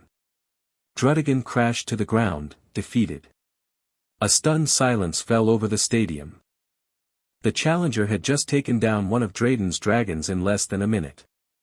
Drayden's frown deepened. I see. You are not a mere challenger. Haxorus, stand by for battle. His ace. The fearsome axe-jaw dragon appeared, its roar shaking the stadium. It was a monster of pure physical power. Crocodile was already injured and at a disadvantage. Crocodile, return. Ash recalled his Pokémon. You were great. He looked at the Haxorus. This was the one Penumbra had warned him about. He needed speed. Sceptile, I choose you. The forest Pokemon materialized, the twig in its mouth twitching. It looked at Haxorus, its yellow eyes narrowed in a predator's gaze. The battle that followed was a masterclass in strategy versus raw power. Drayden ordered his Haxorus to set up with Dragon Dance, but Ash, remembering his own strategy, gave it no quarter. Sceptile was a green blur, its agility making it almost impossible to track, its leaf blade attacks chipping away at the dragon's tough hide. Drayden was forced onto the defensive, his powerful Pokemon unable to land a decisive blow. He was frustrated, and his commands became more aggressive. He finally predicted a move, catching Sceptile with a powerful dual chop that sent it flying. But Ash was always a step ahead. He used the momentum of the blow. Sceptile, Frenzy Plant. Even as it was airborne, Sceptile slammed its hands into the ground. Massive, thorny roots erupted from the battlefield, ensnaring the surprised Haxorus and dealing devastating damage. It was a move of shocking power and improvisation. Haxorus fought its way free, but it was badly weakened. A final, swift leaf blade finished the job. 2 of Drayden's dragons were down. The crowd was silent, watching in a state of collective shock. This outsider was dismantling their champion. From a secure observation deck high above the stadium, Rude watched with a grimly satisfied expression. Beside him, N was beaming. The Triad stood behind them, their focus entirely on Ash. He's not just defeating him, Penumbra noted, her fingers flying across her datapad. He's deconstructing his entire battle philosophy. Power is meaningless without the flexibility to apply it. He's beautiful, Umbra breathed, her eyes locked on the battle, her knuckles white where she gripped the railing. And Tumbra said nothing, but she could feel it. The aura of the crowd was shifting from adoration for Drayden to awe for Ash. He was winning their hearts with every command. The battle raged on. Drayden brought out his Flygon, only for it to be defeated by Ash's surprisingly nimble Snorlax, who used a combination of Ice Punch and sheer bulk to win. Drayden's Hydreigon put up a ferocious fight, knocking out Snorlax and Ash's Unfezant before finally falling to a spectacular mid-air dragon rush from Ash's Gible, who evolved into a Gabite in a blaze of glory right in the middle of the fight. It came down to the final Pokemon. Drayden was down to his last reserve, a powerful Druddigon. Ash had one Pokemon left that the crowd had not yet seen. It has been a long time since I was pushed this far, Drayden admitted, his voice resonating with respect. You fight with a fire I have not seen in many years. But this ends now. Ash smiled. I agree. He took his final Pokeball. He didn't need to look at it. He could feel the familiar, searing heat from within. I've been waiting to use him. Charizard, I choose you. The roar that erupted from the Pokeball was a challenge to the heavens. Ash's Charizard appeared, its massive wingspan casting a shadow over the field. It was larger, fiercer, and more battle-scarred than any Charizard the Unova crowd had ever seen. Its tail flame burned with the heat of 1,000 victorious battles. It stared down the Druddigon, a low growl rumbling in its chest. This was not just a Pokemon. This was a legend. Charizard versus Druddigon. Let the final battle begin. What followed was not a battle. It was an execution. Charizard was a force of nature that dwarfed even Drayden's powerful dragon. It met a dragon claw with its own, overpowering it. It took a dragon tail to the chest and didn't even flinch. You have trained it well, Drayden said, his voice filled with awe. But can it withstand this? Druddigon, outrage. Druddigon's eyes glowed red as it was consumed by a wild, uncontrollable fury, slamming into Charizard with a barrage of powerful attacks. Charizard weathered the storm, its feet digging trenches in the battlefield, its expression one of pure, draconic arrogance. When the outrage finally ended, leaving Druddigon confused and vulnerable, Charizard was still standing, smoke curling from its nostrils. Ash met his Pokemon's eyes. It was time to end it. Charizard, Seismic Toss. Charizard grabbed the dazed Drudigan, soared into the sky until it was a mere speck, then came hurtling back down, spinning like a meteor. The resulting impact, a move that had won Ash his first ever gym badge so many years ago, cracked the very foundations of the arena. Drudigan was unconscious. The stadium was silent for a beat, and then it exploded. The roar was not for Drayden. It was for Ash. They had witnessed not just a victory, but the arrival of a new power, a new philosophy. He had won. In the aftermath, as Ash was being hailed by a crowd that now chanted his name, his eyes met the Triads in their private box. They weren't just his guards. They were his partners in this victory. Umbra raised a fist in a warrior's salute. Penumbra gave a slow, appreciative nod, her screen showing a single, flashing word, King. And Tumbra simply smiled, a genuine, radiant smile that transformed her usually stoic face. They shared in his triumph, their bond sealed by the public display of his undeniable right to lead. Later that evening, in the Oplucid Pokémon Center, Drayden approached Ash. The old Dragon Master looked humbled, but not defeated. "Your Pokémon, they do not fight for you," Drayden said, his voice filled with a new understanding. "They fight with you. There is a difference. A truth I had perhaps forgotten." He looked at Ash, his eyes full of respect. "Rude sent you to prove a point. You have. But be warned. A victory like this does not go unnoticed. You have painted a target on your back for the entire world to see." As if on cue, one of Penumbra's agents discreetly handed Ash a small, encrypted device. Ash activated it. It was a secure audio file. He played it, and Cynthia's voice filled the quiet room. "Ash, it's me. Your victory was broadcast on an Alliance internal channel. They're panicking. But I have something else for you. My sources inside the Alliance have intercepted a communication. An Aegis Protocol sniper team has been dispatched to your location. They are not here to capture you. Their orders are termination. They're moving in now. Get out of there." Just then, a faint red dot appeared on the wall behind Ash's head. And Tumbra, who had been standing silently in the corner, moved with impossible speed. She shoved Ash hard, sending him tumbling to the floor. A split second later, the wall where his head had been exploded inwards, a high-velocity round leaving a sizzling hole in the concrete. The gambit had worked. He had won the loyalty of Team Plasma. But in doing so, he had just declared war on a far more dangerous enemy. Chapter 4, Echoes of a Mad God. The sniper's shot was the starting pistol for a race Ash was already losing. The tranquil atmosphere of the Pokémon Center evaporated, replaced by the sharp, acrid smell of ozone and shattered concrete. People screamed and dove for cover.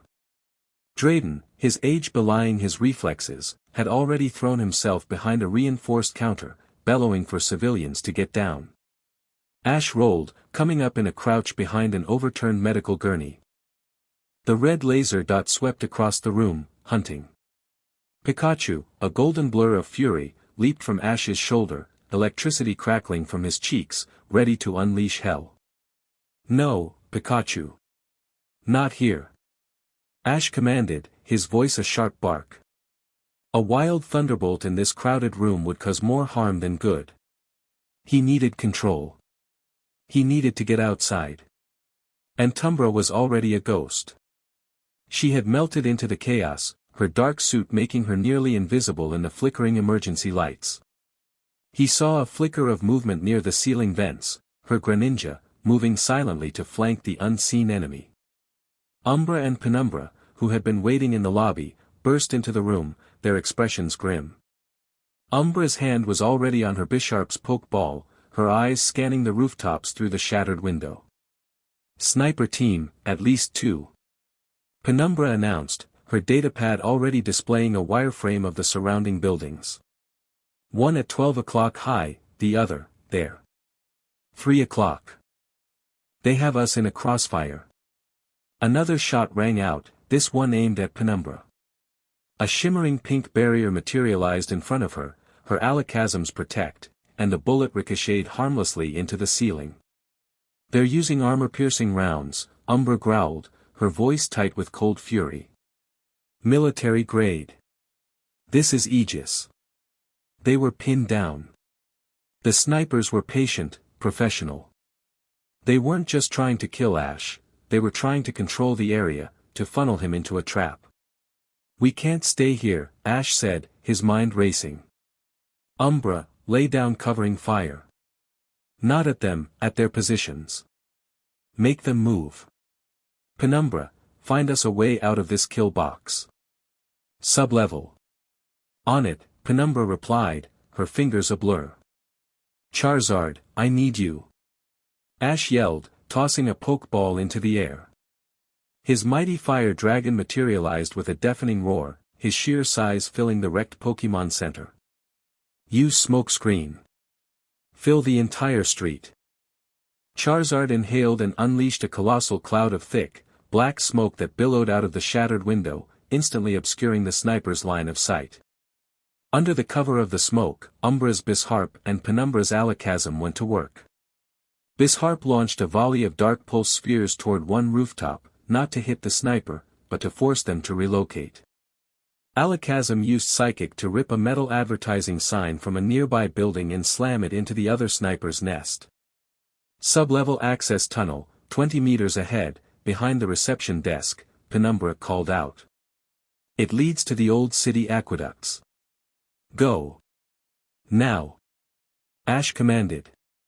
He, the Triad, and a stunned but resolute Drayden dashed for the desk. As they scrambled into the dark, narrow maintenance tunnel, Ash risked a glance back. Antumbra was still out there, a shadow in the smoke. "Antumbra, get in here," he yelled. "They're not the real threat," her voice whispered, seemingly from the air itself, routed through his communicator. "They're a diversion. Go. I'm right behind you."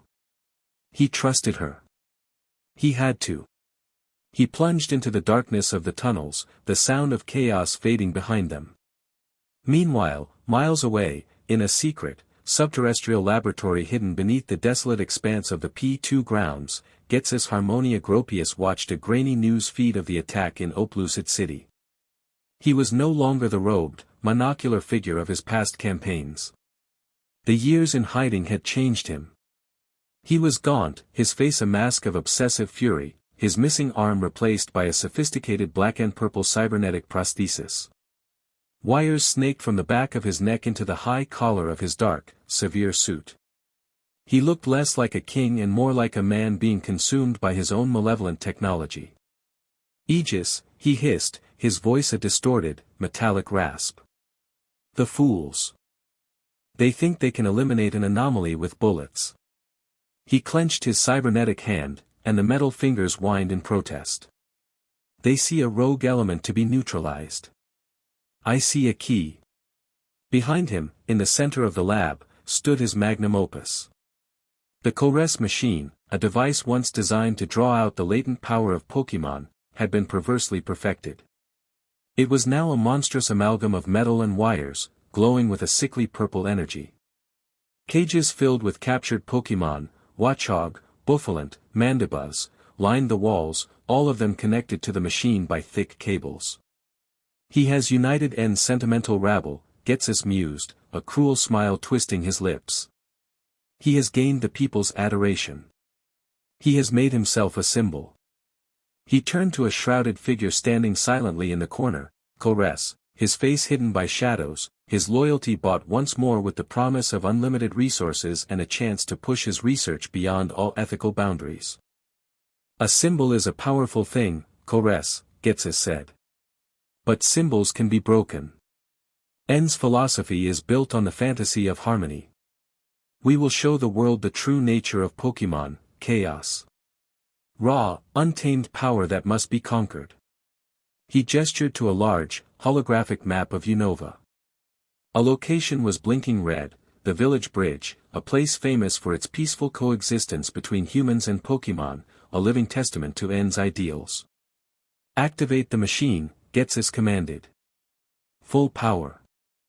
Target the wild Pokemon in the area surrounding the bridge. Let them hear the symphony of madness. Let the unbound king come to save his precious ideals. And when he does, Getsus's eye gleamed with manic intensity, he will walk right into my trap. The journey through the Oplucid aqueducts was tense and silent. The air was thick with the smell of damp earth and decay. After what felt like an eternity, they emerged into a storm drain that emptied into a secluded forest far outside the city. And Tumbra was there waiting for them, melting out of the shadow of a large tree as if she had been there all along.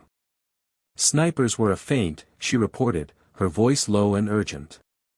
Aegis knew we would escape. Their real forces are locking down the region, establishing checkpoints on every major route. They're trying to pen us in. Then we won't use the routes, Ash said. They regrouped, Drayden looking grim. That boy, Getsus. I had hoped he was gone for good, the old master rumbled. If he is using that machine again, the entire region is in danger. Just then, Penumbra's datapad chimed with an emergency alert from their network of spies. Her face went pale under her mask. It started, she said, her voice strained. We're getting widespread reports of Pokemon going on violent rampages near the village bridge. They're attacking everything, people, property, each other. The energy signature is identical to the one used by the Kores machine years ago, but it's amplified. Stronger. Ash's blood ran cold. He knew that bridge. He'd visited it with Iris and Syllan. It was a place of music, peace, and happy Pokemon. The idea of that harmony being twisted into mindless violence filled him with a cold dread. It's a trap, Umbra stated flatly. Getsus is trying to draw you out. I know, Ash said, his jaw tight. But we can't let those Pokemon suffer. We're going. Ash, this is what he wants. N's voice came through the communicator, patched in by Penumbra. His forces will be waiting for you. Then they'll have a fight, Ash shot back. We're not letting him turn a sanctuary into a war zone. N, get your people ready. We'll need medical teams and transport for the Pokemon we save. Drayden, I need your help. The local authorities will listen to you. Keep civilians clear of the area. Drayden nodded, a fire rekindling in his old eyes. I will do more than that. Getsus is a blight upon my region. I will fight with you. No, Ash said, his authority absolute. You're more valuable coordinating the evacuation. Get the people safe. We'll handle Getsus. He looked at the Triad. Let's move. Fast. They arrived at the outskirts of the village bridge area aboard a stealth transport craft from N's castle. The scene was worse than they had imagined. The usual cheerful music of the bridge was replaced by panicked screams and the savage roars of Pokemon. Wild Seismitoad and Basculin were leaping from the river, their eyes glowing with a malevolent purple light, attacking the famous Crusselhouse musicians. Flocks of Swanna and Ducklet were dive-bombing fleeing tourists. It was chaos. This is not a battle against trainers, Ash said, observing the scene with a cold, tactical eye. This is a rescue mission. Our goal is to subdue, not to injure. We need to break the machine's control. And Tumbra, your Greninja's dark pulse, can it disrupt the energy affecting them? The frequency is too high, Penumbra interjected, her datapad already analyzing the purple aura. A standard dark-type move won't be enough to sever the connection. We need something that can pacify them, or a counter-frequency. Then we do it the hard way, Ash declared.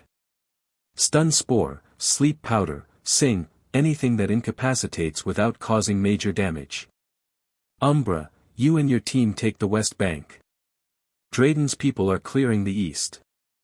N's medical teams will be staged a click north. And Tumbra, you're with me. We're going for the source. Penumbra, coordinate everything from the air. Tell us where the energy is strongest. They sprang into action. Umbra and her squad of plasma grunts were a disciplined force, their Pokemon, Amoonguss, Lilligant, an Audino with Sing, moving methodically through the rampaging Pokemon, putting them to sleep or paralyzing them so they could be safely transported away. Ash and Antumbra pushed toward the bridge itself. The concentration of frenzied Pokemon was thickest there. A huge Garbodor, its eyes glowing purple, was spewing toxic sludge everywhere. Pikachu, Electro Ball to get its attention. Don't hit it directly, aim for the ground in front of it. Ash commanded. The ball of electricity exploded, drawing the Garbodor's enraged gaze. Now, Sceptile. Leaf Storm. The vortex of leaves wasn't aimed to shred, it was a whirlwind designed to envelop and disorient. The Garbodor thrashed wildly, caught in the green tempest, until it collapsed from dizziness. They fought their way across the bridge, a seamless dance of strategy and stealth. Ash's Sceptile and Antumbra's Greninja moved as one, incapacitating Pokemon with speed and precision. They were saving them, but it was like trying to empty the ocean with a bucket. For every one they subdued, two more seemed to appear. Ash. The energy source is spiking. Penumbra's voice crackled over the comms. It's coming from beneath the bridge. In the old ironworks. That was the trap. Ash knew it. He shared a look with Antumbra. She nodded once. They were going in. They found a rusted-shut maintenance hatch and forced it open, dropping into the dark, cavernous space beneath the bridge. The air was frigid, and the low, sinister hum of Ghetsis' machine was deafening. In the center of the chamber, surrounded by crackling energy pylons, stood Ghetsis himself. He was not alone. Floating beside him, encased in a cage of jagged, dark ice and crackling purple energy, was a Kyurem. But it was wrong. Horribly wrong. Its body was scarred, and thick cables snaked from the machinery around it, embedding directly into its icy flesh. Its eyes, normally a piercing yellow, were a dull, dead purple. It was a prisoner, its immense power being siphoned and perverted. "Welcome, unbound king," Ghetsis sneered, his cybernetic eye glowing. "I trust you enjoyed the welcoming party." "Let it go, Ghetsis," Ash snarled, his hand already on a pokeball. "This is between you and me." "Oh, I think not," Ghetsis chuckled, a dry, rattling sound. He tapped a control panel on his cybernetic arm. "You see, I have grown tired of relying on others to enact my will. I have learned from my past failures. Why use a king when one can become a god?" The cables attached to his neck glowed brighter. The energy being siphoned from Kyurem began to flow not just into the machine, but into Ghetsis himself. A prototype of the DNA splicers, integrated directly into his own biology. He was merging his own consciousness with the dragon's power. "This Kyurem is no longer just a legend," Ghetsis roared, his voice distorting, becoming deeper, laced with an icy echo. "It is an extension of my own body. An instrument of my will." He raised his cybernetic arm, and the ice cage around Kyurem shattered. The boundary Pokemon let out a roar of pure agony and rage, its eyes flaring with a terrifying light. It was no longer a living creature, it was a puppet, and Ghetsis held the strings. "Kyurem, glaciate." Ghetsis commanded, and the dragon obeyed instantly. The temperature in the chamber plummeted. A wave of absolute zero cold erupted from Kyurem, freezing everything it touched. "Get back!" Ash yelled, recalling Sceptile and shoving Antumbra behind a thick iron pillar. The wave of ice crashed against their cover, encasing it in a thick layer of frost. The cold was so intense it burned. "We can't fight it like this," Antumbra said, her breath misting. "Its power is unnatural. It's in pain." "I know," Ash gritted his teeth. "We need to break Ghetsis' control." He glanced at the pylons powering the machine. "Those pylons. If we can destroy them, it might sever his link." "Allow me," a voice dripped with predatory glee. Umbra dropped from a ceiling grate, her Bisharp landing silently beside her. "Penumbra sent me. I thought you could use a hammer." "Good timing," Ash said. Umbra, you and Bisharp take the pylons. And Tumbra, we need to keep Kurum busy. Distract it. Don't try to win, just survive. The battle began. Umbra and her Bisharp became a whirlwind of destruction, her blade and its claws slicing through cables and smashing control panels. Getsis, enraged, directed some of Kurum's focus on her, forcing her to dodge blasts of Ice Beam and Dragon Pulse. Ashen and Tumbra took on Kurum directly. It was like fighting a blizzard. Ash's Infernape and Tumbra's Greninja worked in tandem, a blur of fire and water, but their attack seemed to do nothing to the enraged legendary. It was too strong, too consumed by the machine's power. It's not working. Ash yelled over the roar of a dragon breath attack that forced them to scatter. Its rage is shielding it. Getsis laughed, a booming, distorted sound that echoed through the chamber. You cannot defeat a god. He directed Kurum's full attention back to Ash. The dragon opened its maw, gathering energy for a final, cataclysmic attack. The air crackled with blue light. It was preparing a fusion bolt, a move it shouldn't have been able to use on its own. Getsis was pushing its body past its natural limits. Ash knew he wouldn't be able to dodge it. He and Infernape braced for the impact. He never saw Antumbra move. One moment she was beside him, the next she was in front of him, her arms spread wide. No! Ash screamed. She had thrown herself in the path of the attack. But she wasn't defenseless.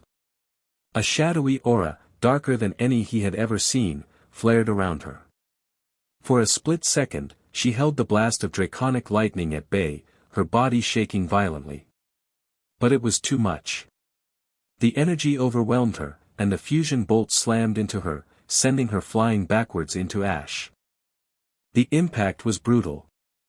They crashed to the ground in a heap. Ash was dazed, but Antumbra was limp, her body smoking, her breathing shallow.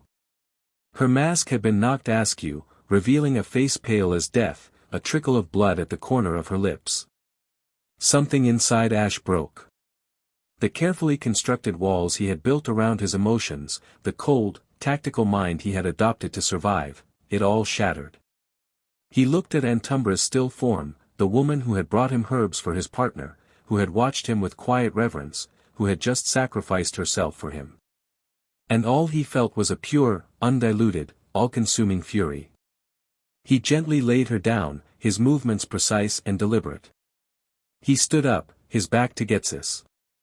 Pikachu, who had been providing support, leaped onto his shoulder, sensing the terrifying shift in his partner. Getsis, Ash said, his voice dangerously quiet. He turned around, and the face Getsis saw was not that of a boy, or a champion, or even a king. It was the face of a vengeful god. Ash's eyes were glowing with a faint, blue light. The air around him shimmered, crackling with an energy that had nothing to do with Pikachu's electricity. It was his aura, raw and unleashed. You hurt my friends, Ash said, each word a death sentence. You twisted and tortured a legendary Pokémon for your own power. You are not a god. You are a parasite. His aura flared, a visible column of blue-white energy erupting around him. It pushed back the intense cold, and for the first time, the rampaging Kurum hesitated, its head tilting as if sensing a power that resonated with its own imprisoned soul. Pikachu, Ash whispered, his voice resonating with power. Full power. Volt tackle. Pikachu didn't hesitate. He became a ball of pure, blindingly bright electricity, but this time, it was different. Ash's own aura flowed into him, merging with the attack. The golden light of the Volt tackle was infused with the blue of Ash's spirit, creating a swirling vortex of energy that defied physics. Getsis's eyes widened in disbelief, a flicker of fear finally breaking through his manic confidence. He ordered Kurum to fire another glaciate, but it was too late. Ash and Pikachu moved as one. They didn't just attack. They became the attack. They met the wave of ice head-on, and their combined power didn't just break through it, it disintegrated it. They slammed into Kurum, and the impact wasn't one of violence, but of purification. The blue-gold energy washed over the legendary dragon, severing the purple tendrils of Ghetsis' control, silencing the maddening hum of the machine in its mind. Kurum roared, a true roar this time, one of freedom and rage directed at its tormentor. The link shattered, and the psychic backlash hit Ghetsis like a physical blow. He screamed, clutching his head as alarms blared across his ruined lab. "This is impossible," he shrieked, stumbling backward. The data said, Kurum, now free, turned its full, vengeful gaze upon him. Ghetsis saw his own death in its eyes. With a final curse, he activated a desperate teleportation failsafe and vanished in a flash of purple light, leaving his broken machine and his freed prisoner behind. The battle was over. Umbra had destroyed the remaining pylons, and the wild Pokémon on the bridge above were slowly coming to their senses. Kurum gave Ash a long, deep look of gratitude before spreading its wings and vanishing into the night sky, returning to its lair in the giant chasm. The adrenaline faded, and the blue aura around Ash dissipated. The immense power he had just wielded vanished, leaving him feeling drained and hollow. And then he remembered. He spun around and rushed to Antumbra's side. Umbra and Penumbra, who had just arrived, were already there.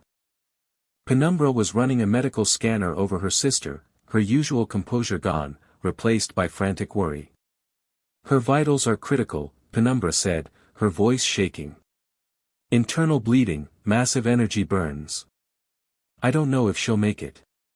Ash knelt down, his hands trembling. He had let this happen. He had brought her into this. Without thinking, he reached out and took her hand. It was cold. He personally lifted her into his arms, her head lolling against his shoulder. She was terrifyingly light. "She's not going to die," he said, his voice raw with a fierce, protective promise. He looked at Umbra and Penumbra, at the fear and grief on their faces, and his own heart ached.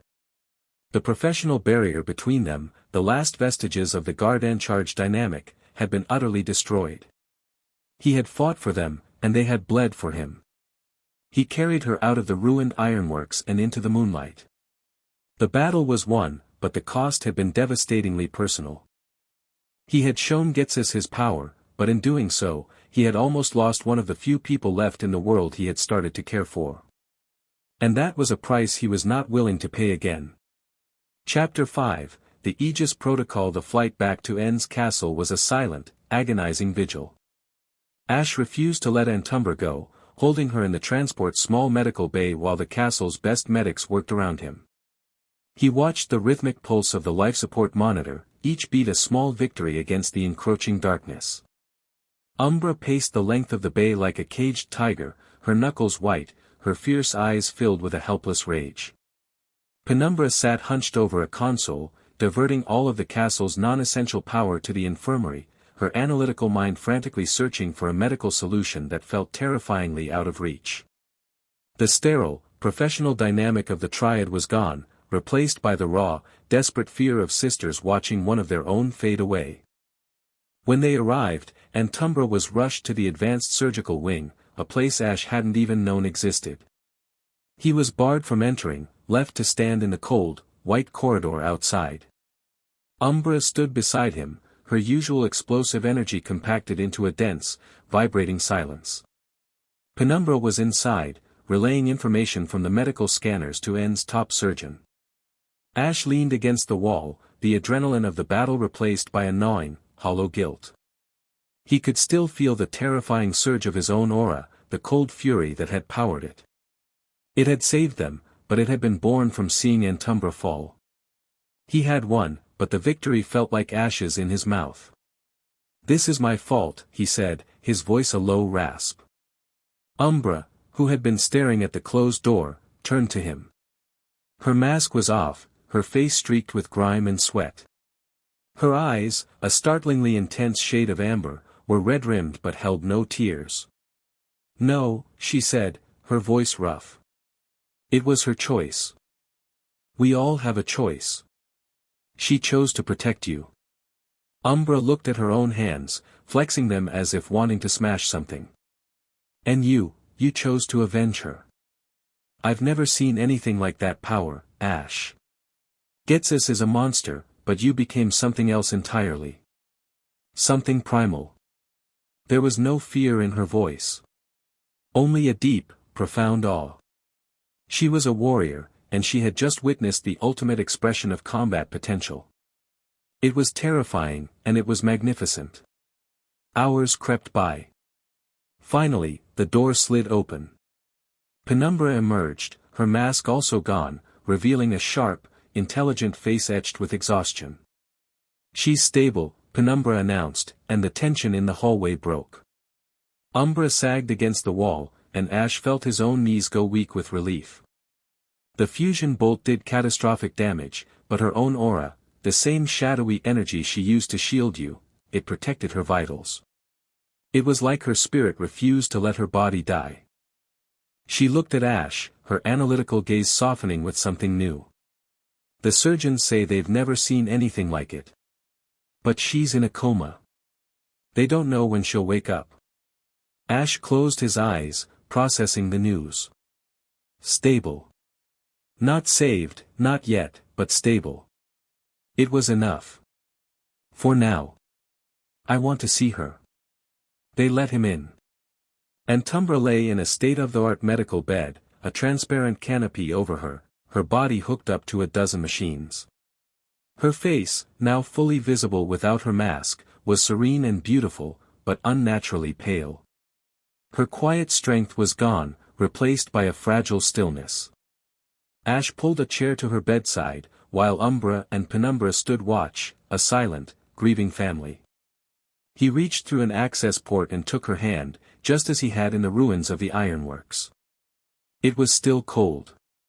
He didn't know how long he sat there. But it was in that quiet, sterile room that he finally admitted the truth to himself. These women, they had become his anchor in a world that had tried to drown him. Umbra's fire, Penumbra's intellect, and Tumbra's quiet spirit, they had filled the void left by his betrayal. His professional respect had become a warrior's camaraderie. His camaraderie had become a fierce, protective affection. Seeing Antumbra like this, it wasn't a strategic loss. It was a personal wound, deeper than any he had ever known. He was still there when Anne entered the room, his face grim. Ash. We have a problem. A major one. Anne led him to the war room. On the main holographic display, a global map was lit up like a hornet's nest. A single, pulsing red signal emanated from the location of the village bridge, a beacon in the darkness. That power spike, Anne said, his voice heavy. When you unleashed your aura against Curum, it didn't go unnoticed. It was like setting off a flare in the dead of night. Every satellite, every energy-detecting array on the planet saw it. They registered it as an Omega-level anomaly event. Aegis, Ash stated, the name now a curse. Worse, N said. A new window opened, showing a man's face. It was the same man Ash had seen in the shadows of the Lumiose Gala, the same man whose calm, dead-eyed gaze had promised nothing but trouble. Commander Valerius. Commander Valerius has taken direct control of the situation, N explained. He's invoked the full Aegis protocol. This is no longer a containment operation. It's a hunt. He has declared you Anomaly 01, the single greatest threat to global stability. Let him come, Umbra's voice cut in from the doorway. She and Penumbra had followed them, their duty reasserting itself even through their grief. We've beaten his men before. Not these men, Penumbra said, her voice tight with worry. She brought up a new set of files on the display, schematics, intelligence reports, field data. He's not sending snipers or enforcers anymore. He's deploying his elite unit. Strike Team Chimera. The images that flashed on the screen were chilling. Soldiers in sleek, black power armor that bristled with weaponry. Schematics for portable, null-field generators, devices capable of creating a bubble where Pokémon moves simply ceased to function. Reports on sonic pulse rifles designed to incapacitate trainers directly, bypassing their Pokémon entirely. This is a team designed to hunt and kill legendary Pokémon, Penumbra stated grimly. They don't engage in Pokémon battles. They engage in technological warfare. Against them, a Charizard's flamethrower is just a misfiring chemical reaction. An Alakazam's psychic is just useless brainwaves. They are the ultimate counter to everything we are. A cold knot formed in Ash's stomach. This was a threat he couldn't just overpower. A challenge he couldn't meet with a well-timed leaf blade or a heroic flare blitz. This was a fundamental change in the rules of engagement. They'll be coming for us, Ash said. They know our general location from that energy burst. They'll be hunting the castle. We are already moving, and confirmed. But we are low on critical supplies after the Oplucid and Village Bridge operations. We have a supply cache hidden in the mountains of the Outer Isles, a remote, uninhabited archipelago. It's our only viable resupply point. It's a trap, Umbra said immediately.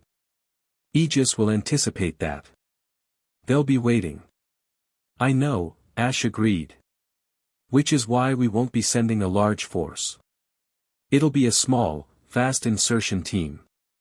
Me, you too. He looked at Umbra and Penumbra.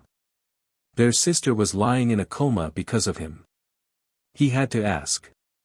Are you with me? Umbra didn't hesitate. And Tumbra is in that bed because she fought for you. There is nowhere else I would rather be. Her grief had been forged into a diamond-hard resolve. Penumbra nodded, her eyes steely. My sister's survival depends on this castle's resources. Our survival depends on those supplies. The logic is undeniable. We go. The plan was simple, desperate, and dangerous. The castle would proceed to a decoy location, broadcasting a faint energy signature to draw the main Aegis fleet. Meanwhile, a small, ultra-fast stealth shuttle would break off and make for the Outer Isles. Ash, Umbra, and Penumbra would retrieve the supplies and be gone before Aegis realized their deception. The Outer Isles were a jagged spine of volcanic rock jutting from a turbulent sea. Gray, windswept, and perpetually shrouded in mist, they were the perfect place for a secret mission or a brutal ambush. As their shuttle touched down in a rocky canyon, the feeling of being watched was immediate and overwhelming. No comms, Ash ordered as they disembarked, Pikachu on his shoulder, his senses on high alert. They'll be monitoring all frequencies. We move on foot from here. Penumbra, lead the way. They moved through the razor-sharp rocks and treacherous terrain, the mist muffling all sound. The supply cache was in a cave system on the far side of the island. It was a 2-hour hike through some of the most hostile environments Ash had ever encountered. The ambush came halfway there. It wasn't a sudden attack. It was a change in the air. A low, almost subsonic hum began to vibrate through the ground. The mist around them seemed to shimmer, and Pikachu, who had been alert, suddenly whimpered, the electric sacs on his cheeks dimming to a dull, faded red. What is that? Umbra demanded, drawing her blade. Null field, Penumbra breathed, her eyes wide with alarm as she looked at a handheld scanner. They're active. Multiple generators. We're surrounded. Ash felt it too. The vibrant, living energy of his partner, a constant presence for his entire life, was gone. It was like a part of himself had been amputated. He unclipped Infernape's ball. Infernape, go. His fire type appeared, but the usual burst of flame from his head was gone. He looked confused, scared, patting his head where his fiery crown should have been. It's true, Ash murmured in horror. Their moves, they're gone. From the mist, figures emerged. A dozen soldiers in the black power armor from the files. They moved with an unnatural, synchronized grace, their helmeted heads turning in unison. They raised their sonic rifles, the barrels glowing with a menacing blue light. They weren't walking, they were gliding, propelled by small thrusters in their boots. Anomaly 01, a synthesized voice boomed from the lead soldier's external speaker. By the authority of the Aegis Protocol, you are ordered to surrender. Your accomplices are to stand down. Resistance will be met with terminal force. Go to hell, Umbra snarled, and lunged. She was impossibly fast, a blur of black against the gray rock. She was aiming for the leader, her blade a silver arc. But the soldier didn't even flinch. It raised its arm, and a gauntlet-mounted shield flared to life, deflecting her blade with a deafening clang. The impact sent a shockwave up Umbra's arm that made her stagger back. Human augmentation, Penumbra analyzed, her voice strained as she recalled her now powerless alakazam. They're stronger and faster than any normal human. This was a new kind of war. Their Pokémon, their greatest strength, were now helpless liabilities. Fall back. To the cliffs. Ash yelled, grabbing Penumbra's arm and pulling her along. He scooped up the disoriented Infernape, recalling him to his ball. Pikachu, on my back. Stay down. Sonic blasts erupted around them, striking the rocks and letting out a high-pitched shriek that vibrated in their teeth. They scrambled up a rock face, the Chimera soldiers gliding after them with terrifying ease. This was their game. Not his. He had to change the rules. They're relying on their tech. Ash shouted to Umbra as they took cover behind a rock outcropping. Their Pokémon are useless too. So we fight them physically. Use the environment. He peered over the rock. One of the soldiers was taking aim. Ash grabbed a loose, fist-sized rock and hurled it with all his might. It was a desperate, almost childish move, but it was unexpected. The rock pinged off the soldier's helmet, not damaging it, but breaking its concentration for a split second. It was the only opening he needed. Now. He broke cover, not running away, but charging at the soldiers. Umbra was right with him, a predatory grin on her face. This was a language she understood. Penumbra, not a physical fighter, hung back, her mind racing to find a weak point. Ash slid under a sonic blast, his feet kicking up gravel. He launched himself at the nearest soldier, not attacking the armor, but the man's footing. He slammed his shoulder into the soldier's legs, sending the man stumbling on the uneven terrain. At the same time, Umbra engaged two more. She was a dervish of controlled violence, her blade now a tool to parry and deflect, to create openings. She wasn't trying to cut through their armor, she was attacking the joints, the visor, the weapon itself. It was brutal, ugly, and desperate. But it was working. They were closing the distance, turning the technological battle into a close-quarters brawl. Ash, using his own body as a weapon, fought with a ferocity born of years of surviving impossible situations. He was faster and more agile than the bulky soldiers, his smaller size an advantage in the tight confines of the rocks. He saw it then. A soldier setting up one of the null field generators, a tripod device with a pulsing crystal at its heart. That was the linchpin. Umbra. The generators, he yelled, pointing. She saw it too and nodded. They disengaged from their opponents, creating a momentary diversion as Ash's recalled Tauros was released from its ball, not to fight, but to stampede blindly through the soldiers' ranks, a confused, chaotic battering ram.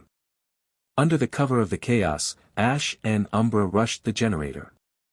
Two soldiers moved to intercept them. Ash vaulted over a rock, landing directly in front of one. The soldier raised its rifle to fire at point-blank range. Ash didn't hesitate. He dropped, grabbing the barrel of the rifle and twisting it upwards as it fired, the sonic blast shrieking harmlessly into the sky. He used the momentum to slam the soldier's own weapon back into its chest, knocking it off balance, before delivering a vicious kick to the back of its knee, sending it crashing to the ground. Umbra, meanwhile, met the other soldier head-on. She slid under a swing from its armored fist, her blade coming up in a reverse grip and jamming it into the sensitive photoreceptor of the soldier's helmet. The soldier reeled back, temporarily blinded, and she used the opening to sprint past him. She reached the null field generator and plunged her blade into the glowing crystal. It shattered with a high-pitched scream of dying technology. Instantly, the oppressive hum in the air vanished. The world felt right again. Pikachu, on Ash's back, let out a triumphant cry as sparks returned to his cheeks. Infernape's Pokeball vibrated with renewed energy. Pikachu. Thunderbolt. On all of them. Ash roared. A massive bolt of lightning arced from Pikachu's body, forking in mid-air and striking half a dozen of the soldiers. Their power armor shorted out with violent crackles of electricity, seizing up and sending them crashing to the ground, immobile. The tide had turned in a single, decisive moment. The remaining soldiers, seeing their primary advantage gone and their comrades incapacitated, immediately shifted tactics. Objective compromised. Primary target has reacquired anomalous abilities. Retreat and report, the leader's synthesized voice commanded. They activated their thrusters and retreated back into the mist, vanishing as quickly as they had appeared. Silence fell on the canyon, broken only by the panting breaths of Ash and Umbra and the fizzling of shorted-out armor. They ran, Umbra said, disbelief in her voice. They're soldiers, not warriors, Ash replied, catching his breath. They follow orders. And their orders were probably not to engage me at full power. Penumbra rushed over, her eyes wide as she looked at the carnage. You beat them. You beat a Chimera team. She looked at Ash, at the cuts and bruises on his arms, at the fierce, unyielding light in his eyes. You fought them like a wild Pokémon. Her fascination with him had just crossed a new threshold. He wasn't just a strategic anomaly. He was a force of nature, capable of adapting to any environment, any challenge, and winning through sheer, indomitable will. They captured one of the paralyzed soldiers, his suit still sparking. While Umbra secured the supplies from the now-safe cave, Penumbra went to work, forcibly jacking her datapad into the soldiers' helmet systems. It was a brutal, high-tech interrogation. I'm in, she announced after a few minutes of frantic work, her face grim. Their internal comms, their mission logs. Ash, this is bigger than we thought. She projected a file from her datapad. It was the charter for the Aegis Protocol. A global pact, signed in secret by representatives from every major nation, to neutralize any and all anomalous existences that could threaten the established world order. It listed designated targets, powerful psychics, aura guardians, and a select few Pokémon deemed too dangerous to exist. And at the very top of the list, designated Anomaly 01, was a picture of him. This wasn't just about your friends being scared, Ash, Penumbra said, her voice low. Your betrayal was the first official act of the Aegis Protocol. They were used to bring you in peacefully. When that failed, they activated Chimera. She pulled up another file. A profile on Commander Valerius. Former Special Forces prodigy. The sole survivor of a mission that went wrong when a rampaging legendary Pokémon destroyed his entire unit. His file was filled with commendations for his brilliance and cold, ruthless efficiency. But it was his personal manifesto, a classified document Penumbra had managed to unearth, that was the most terrifying. He's not a madman, Penumbra whispered, reading from the screen. Absolute power, whether in the hands of a god or a child, inevitably leads to absolute chaos. The only path to lasting peace is absolute order.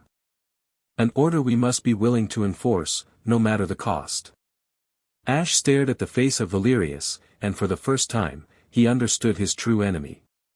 Valerius wasn't Getsis, hungry for power. He was a zealot, a true believer. A man who would burn the world down to save it from itself. And in his eyes, Ash was the first matchstick. He's coming for us, Ash said.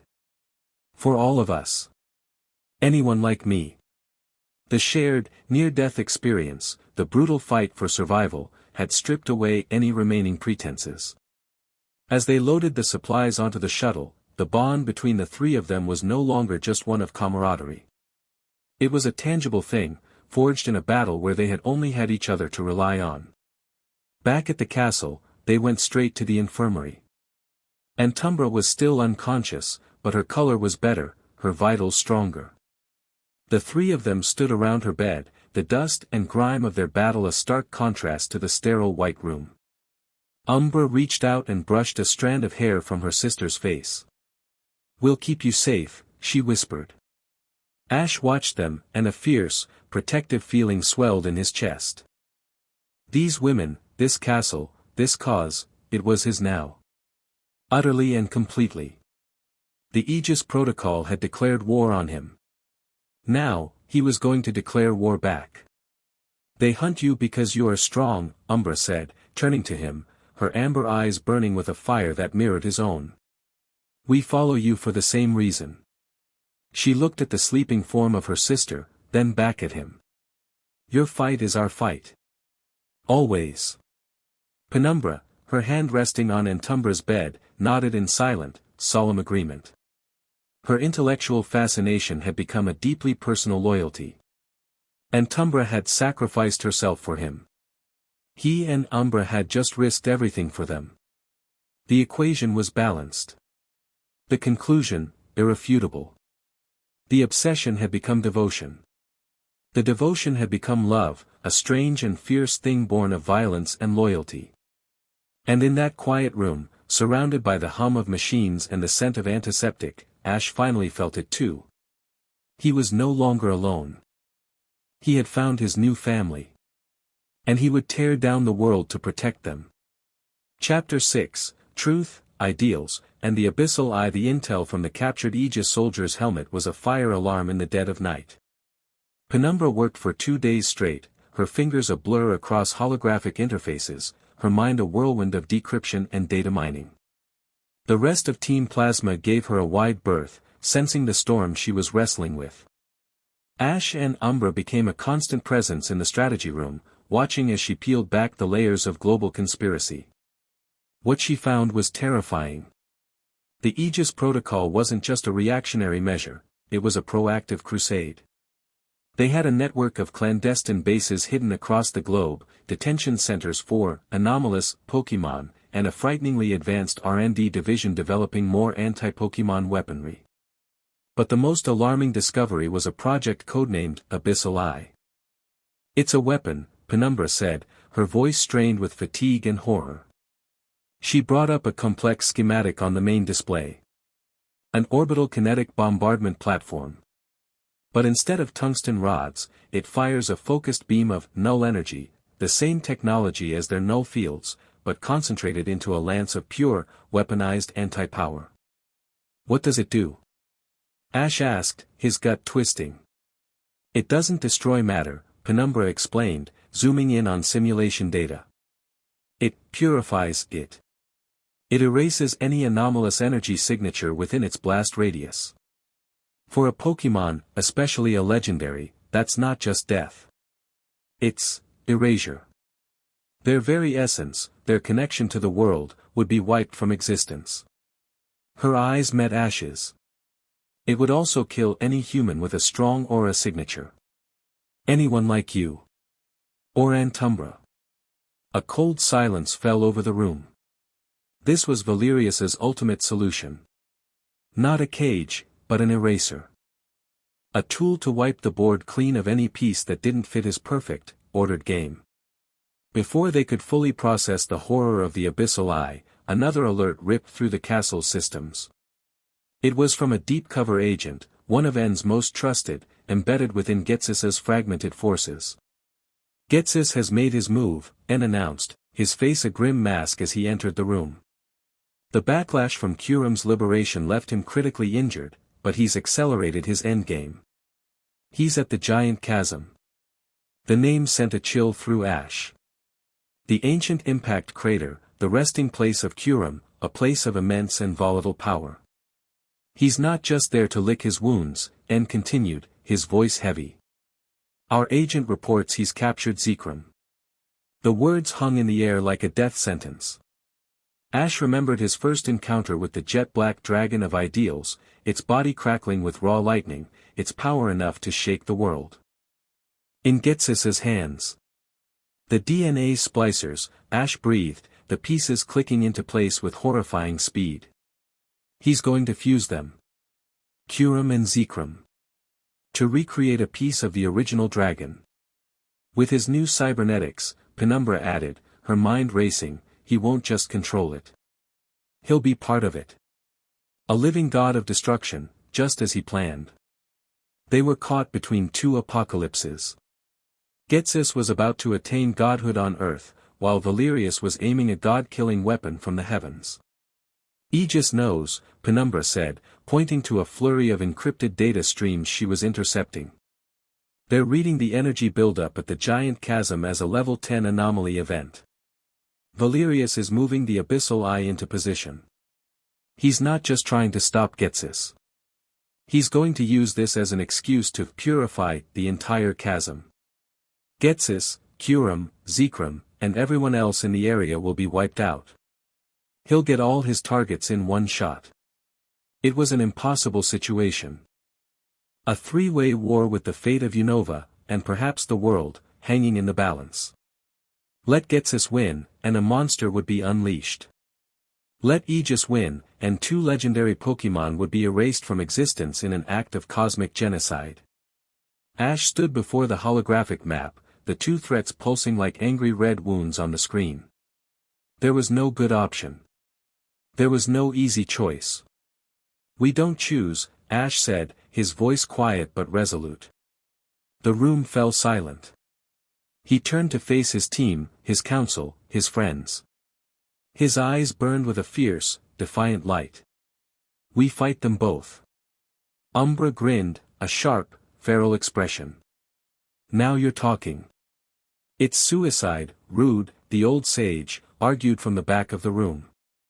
Our forces against Getsis's army and a technologically superior global power will be annihilated. Staying here is suicide, Ash shot back. Doing nothing is suicide. Getsis wins, or Aegis wins. Either way, our world ends. This is the only path where we have a chance, no matter how small. He looked at N, his gaze unwavering. We are Team Plasma. We protect the bond between humans and Pokémon. That includes legendary Pokémon. That includes the people of Unova who will be caught in the crossfire. We are their only hope. We will not let them down. His words, filled with an unshakable conviction, silenced all dissent. He wasn't asking anymore. He was leading. N nodded, his eyes shining with pride. The Unbound King has spoken. Prepare for war. The plan was insane. A full-scale assault on the giant chasm, a blitzkrieg designed to break through Getsis's lines and stop the fusion ceremony before it could be completed. All while Penumbra and a team of her best hackers waged a desperate cyber war against Aegis, trying to delay the Abyssal Eye's firing sequence for as long as possible. As Team Plasma's forces mobilized, a small, encrypted message slipped through their firewalls. It was routed directly to Ash's personal communicator. The encryption was crude but effective. When Ash opened it, a single, gruff voice spoke. Ketchum. I'm told you're raising an army. I don't care about your cause. But I know Getsis, and I know the power you command.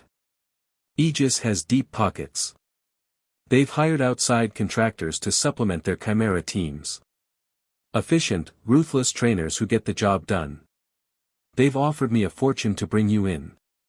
The voice was cold, sharp, and achingly familiar. I'm taking the job. But I'm giving you this warning. Not for old time's sake.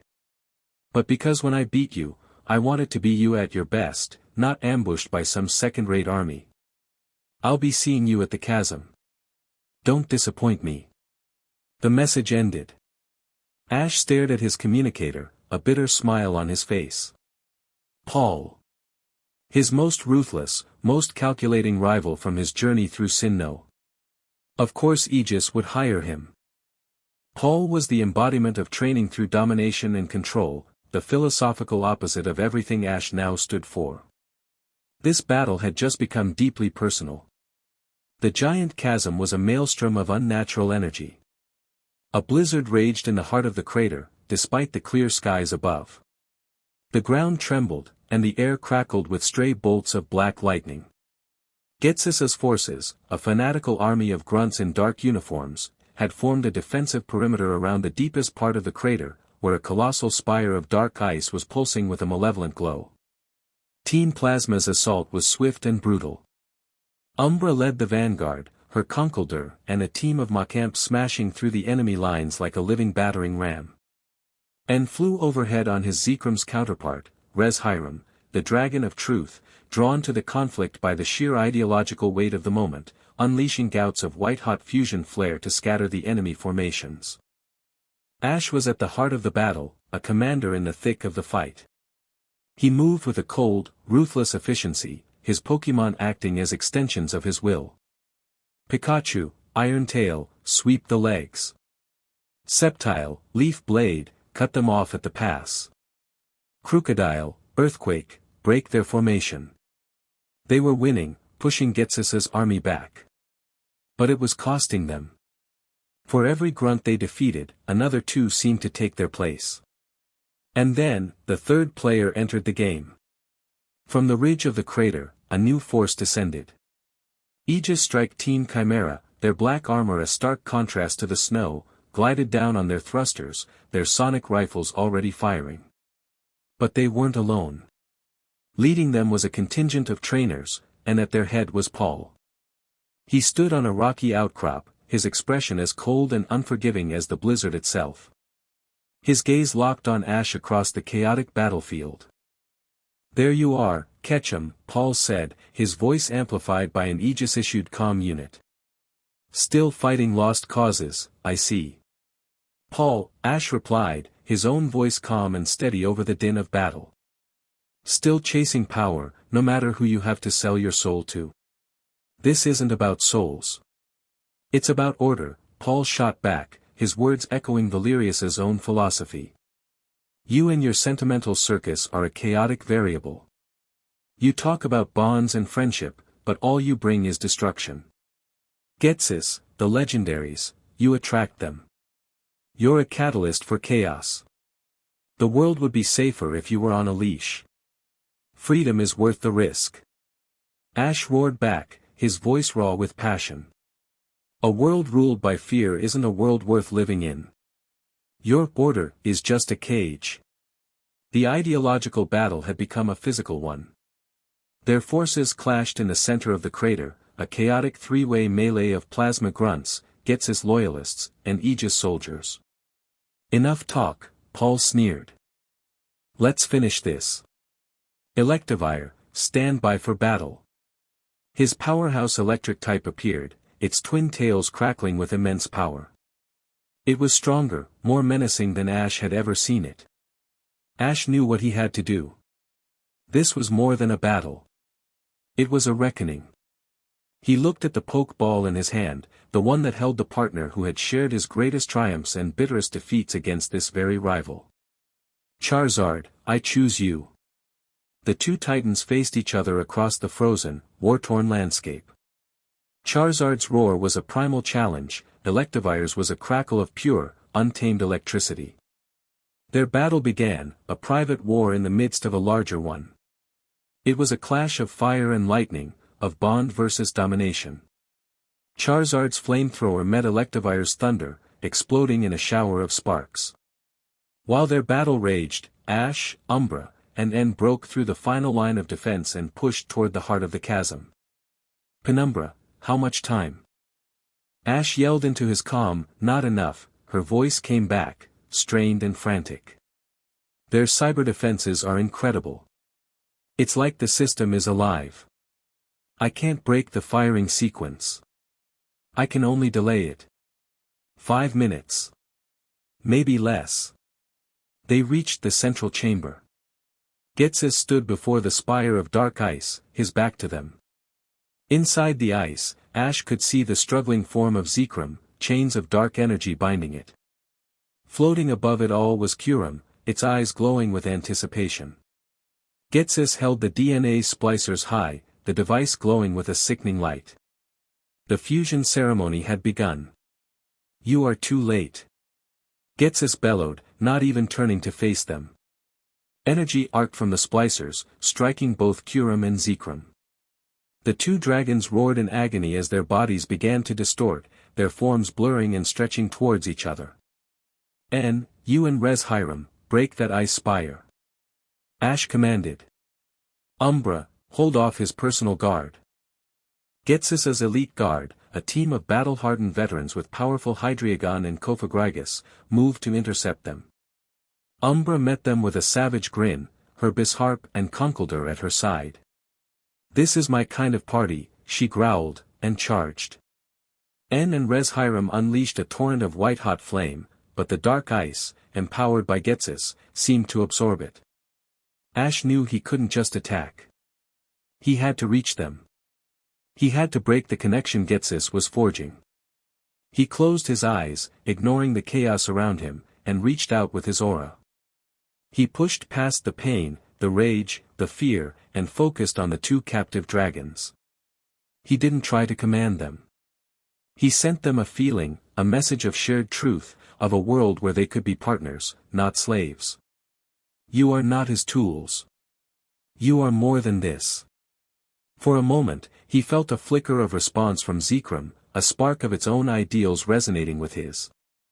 But Ghetsis' control was too strong, the machine's power too absolute. The fusion was accelerating, the two dragons beginning to merge into a monstrous, asymmetrical horror. "It's not enough." En cried out, as Reshiram's attacks continued to fail. "Just a little more time." Ash gritted his teeth, sweat pouring down his face as he poured more of his aura into the connection. He could feel Ghetsis' cold, metallic consciousness pushing back, a wall of pure, selfish ambition. Back at the castle, Penumbra screamed in frustration, slamming her fist against her console. The countdown timer for the Abyssal Eye had reappeared on her screen, blinking red. 30 seconds. 29, 28. Her hacks had failed. In the infirmary, a nurse was checking on Entumbra's vitals. Suddenly, the still form on the bed stirred. Her eyes, a deep, fathomless violet, snapped open. They weren't looking at the nurse. They were looking at something far away. She could feel him. Ash. His aura, stretched to its limit, calling out in desperation. She could feel his struggle, his impending failure. She sat up, ripping the sensors from her chest. "He needs us," she whispered, her voice weak but clear. Back in the chasm, Ash felt his strength failing. Ghetsis was winning. The fusion was almost complete. "Ash." Umbra's voice called out. She had fought her way back to his side, bleeding from a cut on her cheek, her Bisharp barely standing. En and Res Hiram were being forced back by the sheer chaotic energy radiating from the merging dragons. They were out of time. They had lost. "No," Umbra said, her voice a low, fierce growl. She looked at En, then at Ash. "We are his shield. We are his sword. We are his trinity." She grabbed Ash's shoulder, her grip like iron. "Penumbra may not be here, but we are." En's eyes widened in understanding and fear. "Umbra, no. You don't know what that will do."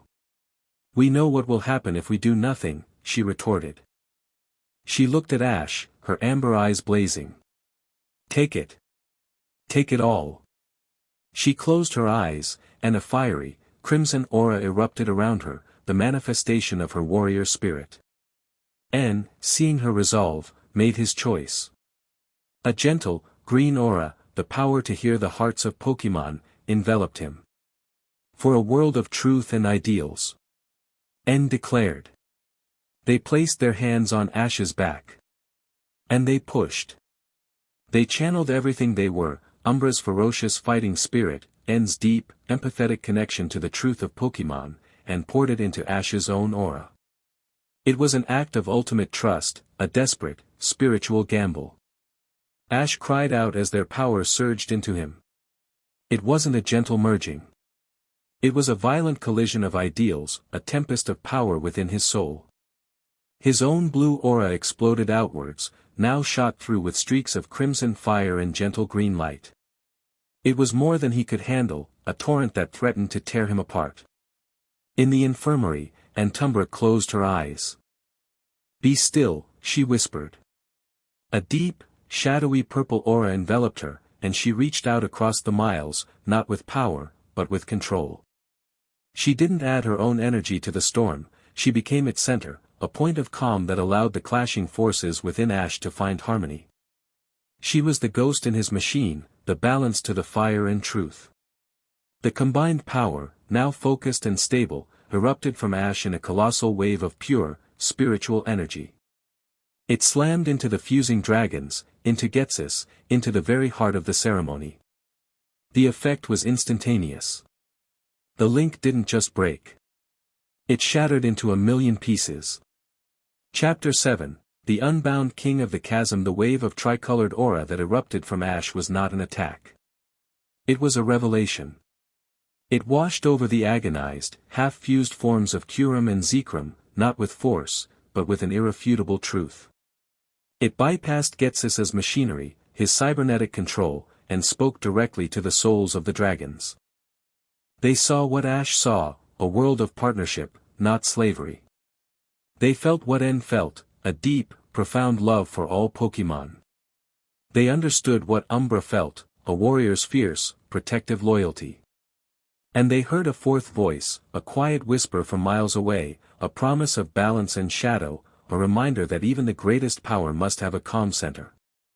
Antumbra's presence, the final piece of the Trinity, stabilized the cataclysmic power, turning a potential soul-destroying explosion into a perfectly harmonized chord. For a single, silent moment, the consciousness of the original dragon, the primordial being from which Kurum, Zekrom, and Reshiram were born, stirred from its millennia-long slumber. It recognized the signal, not of a master seeking to command it, but of a partner seeking to understand it. It recognized a human who embodied both truth and ideals, balanced by a warrior's spirit and a guardian's shadow. It recognized a heart worthy of its power. And it made a choice. The dark ice spire didn't just shatter, it sublimated, vanishing into a cloud of glittering dust. The chains of energy binding Zekrom dissolved. The fusion, now rejected by the dragons themselves, reversed with explosive force. Zekrom, crackling with righteous fury, burst free. Kurum, its mind its own once more, let out a roar of vengeful liberation.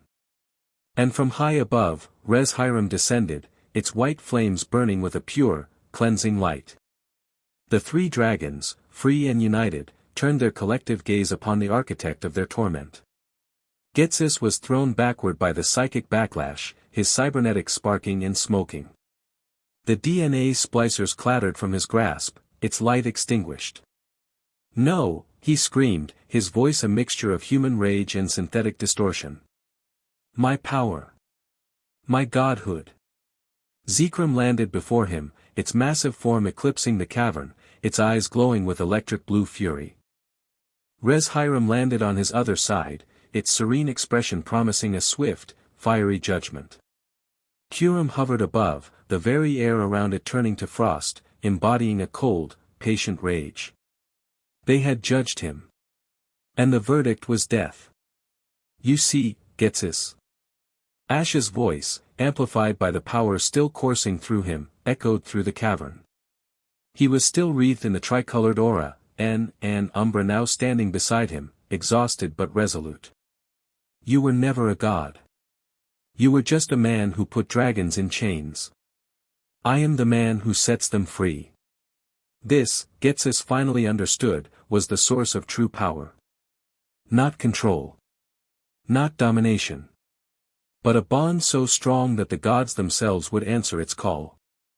And in that moment of terrible clarity, his obsessive ambition curdled into pure, nihilistic madness.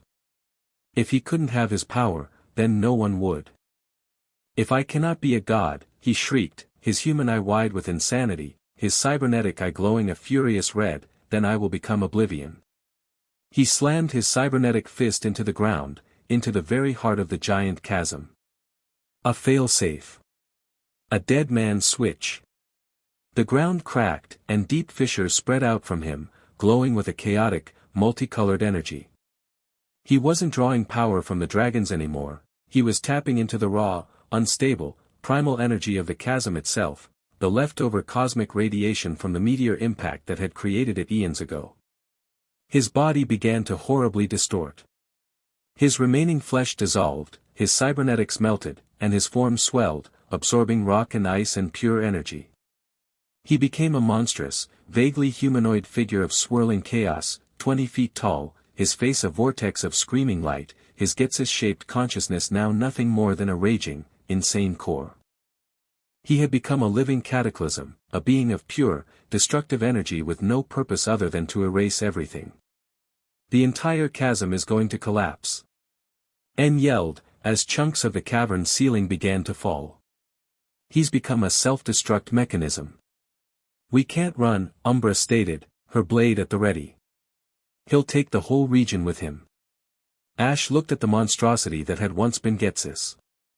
He looked at Zekrom, Reshiram, and Kuram, who were now looking to him, not as a master, but as an alpha, a leader. He looked at his own team, his family of Pokemon, who were emerging from their Pokeballs, ready to fight and die for him. Pikachu, Sceptile, Infernape, Charizard, all of them. This was the final test. We don't overpower him, Ash declared, his mind achieving a state of perfect, crystalline clarity. Chaos cannot be defeated by chaos. It must be unmade by harmony. He pointed at the Getsis creature. Zekrom. Reshiram. Your power is a part of him now. You are the key. Don't attack him directly. Target the points of instability. Use your flames, your lightning, to neutralize the chaotic energy. We'll create the openings. The final battle began. It was a symphony of coordinated destruction. The Getsis monster thrashed wildly, unleashing waves of raw, untamed power that tore the landscape apart. But Ash's team was a perfect counter. They were not a blunt instrument, they were a surgeon's scalpel. Sceptile, use your speed. Draw its fire to the left. Infernape, dig. Weaken the ground beneath it. Charizard, high, from above.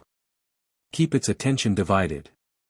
Ash's commands were flawless, anticipating the creature's every move. He and his Pokemon moved as a single, multifaceted being, their bond a tangible weapon. While his team created diversions, the three dragons struck with divine precision. Reshiram's blue flare wasn't a blast, but a lance of pure, white-hot fire that cauterized a swirling vortex of shadow energy on the monster's shoulder. Zekrom's bolt strike wasn't an explosion, but a focused needle of lightning that pierced a shield of crackling psychic force. Kuram's glaciate froze the unstable ground, preventing the creature from drawing more power from the chasm. They were dismantling it, piece by piece. High above the crater, the battle between Paul and his Aegis forces and the plasma grunts had ground to a halt. Everyone, on all sides, was staring in stunned, terrified awe at the cataclysmic battle unfolding in the heart of the chasm. Paul watched as Ash, a mere human, commanded three of the most powerful beings in existence with the ease of a conductor leading an orchestra. He saw the perfect, unspoken synergy between Ash and his own Pokemon. He saw a bond he had always dismissed as sentimental weakness being wielded as the ultimate weapon. His rigid, power-focused worldview, the philosophy he had built his entire life around, was not just cracking. It was shattering. He had sought strength through control, through domination, through culling weakness. Ash had found strength beyond anything Paul could comprehend, through trust. Through partnership. Through love. Paul had been trying to climb a mountain, while Ash had simply commanded the mountain to bow to him. The Getsis creature, its power being systematically unmade, let out a final, desperate roar and focused all its remaining energy into a single, colossal beam of pure chaos aimed directly at Ash. Ash didn't flinch. He stood his ground, his arms spread wide. Now. All of us. Together. Reshiram and Zekrom landed on either side of him. Kuram hovered just behind. They unleashed their ultimate attacks, Fusion Flare, Fusion Bolt and a perfectly controlled Ice Burn, and channeled them not at the monster, but at Ash. Pikachu, on Ash's shoulder, unleashed the most powerful Volt Tackle of his life. Sceptile, Infernape, and Charizard all fired their own attacks, Frenzy Plant, Flare Blitz, and Flamethrower. All of that power, divine, elemental, and emotional, flowed into Ash. The tricolored aura around him blazed into a sun, a blinding white light of pure, harmonic energy. He didn't just absorb it, he focused it. He became the lens. He met the beam of chaos with a beam of pure, unadulterated order, a perfect chord played against a scream of static. The two beams met in the center of the cavern. There was no explosion. The beam of harmony simply unwove the beam of chaos. It broke it down into its component parts and rendered them inert. The beam of light continued, striking the Getsis monster not with a bang, but with a whisper. The monstrous form dissolved. The swirling colors faded. The chaotic energy vanished. All that was left was Getsis, the man, collapsing to the ground, his cybernetics dead, his mind wiped clean, leaving nothing but a hollow, empty shell. A powerless, broken man in the center of a silent cavern. The battle was over. Ash stood panting, the immense aura receding, leaving him drained but standing tall. His Pokémon gathered around him, battered but victorious.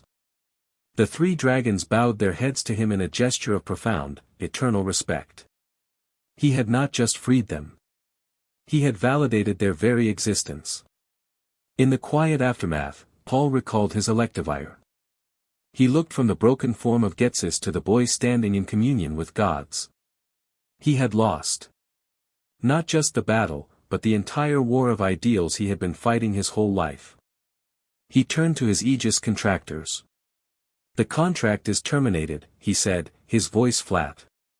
He looked at the Chimera team leader. "Tell Valerius, he's backing the wrong horse." Without another word, Paul and his trainers began to retreat.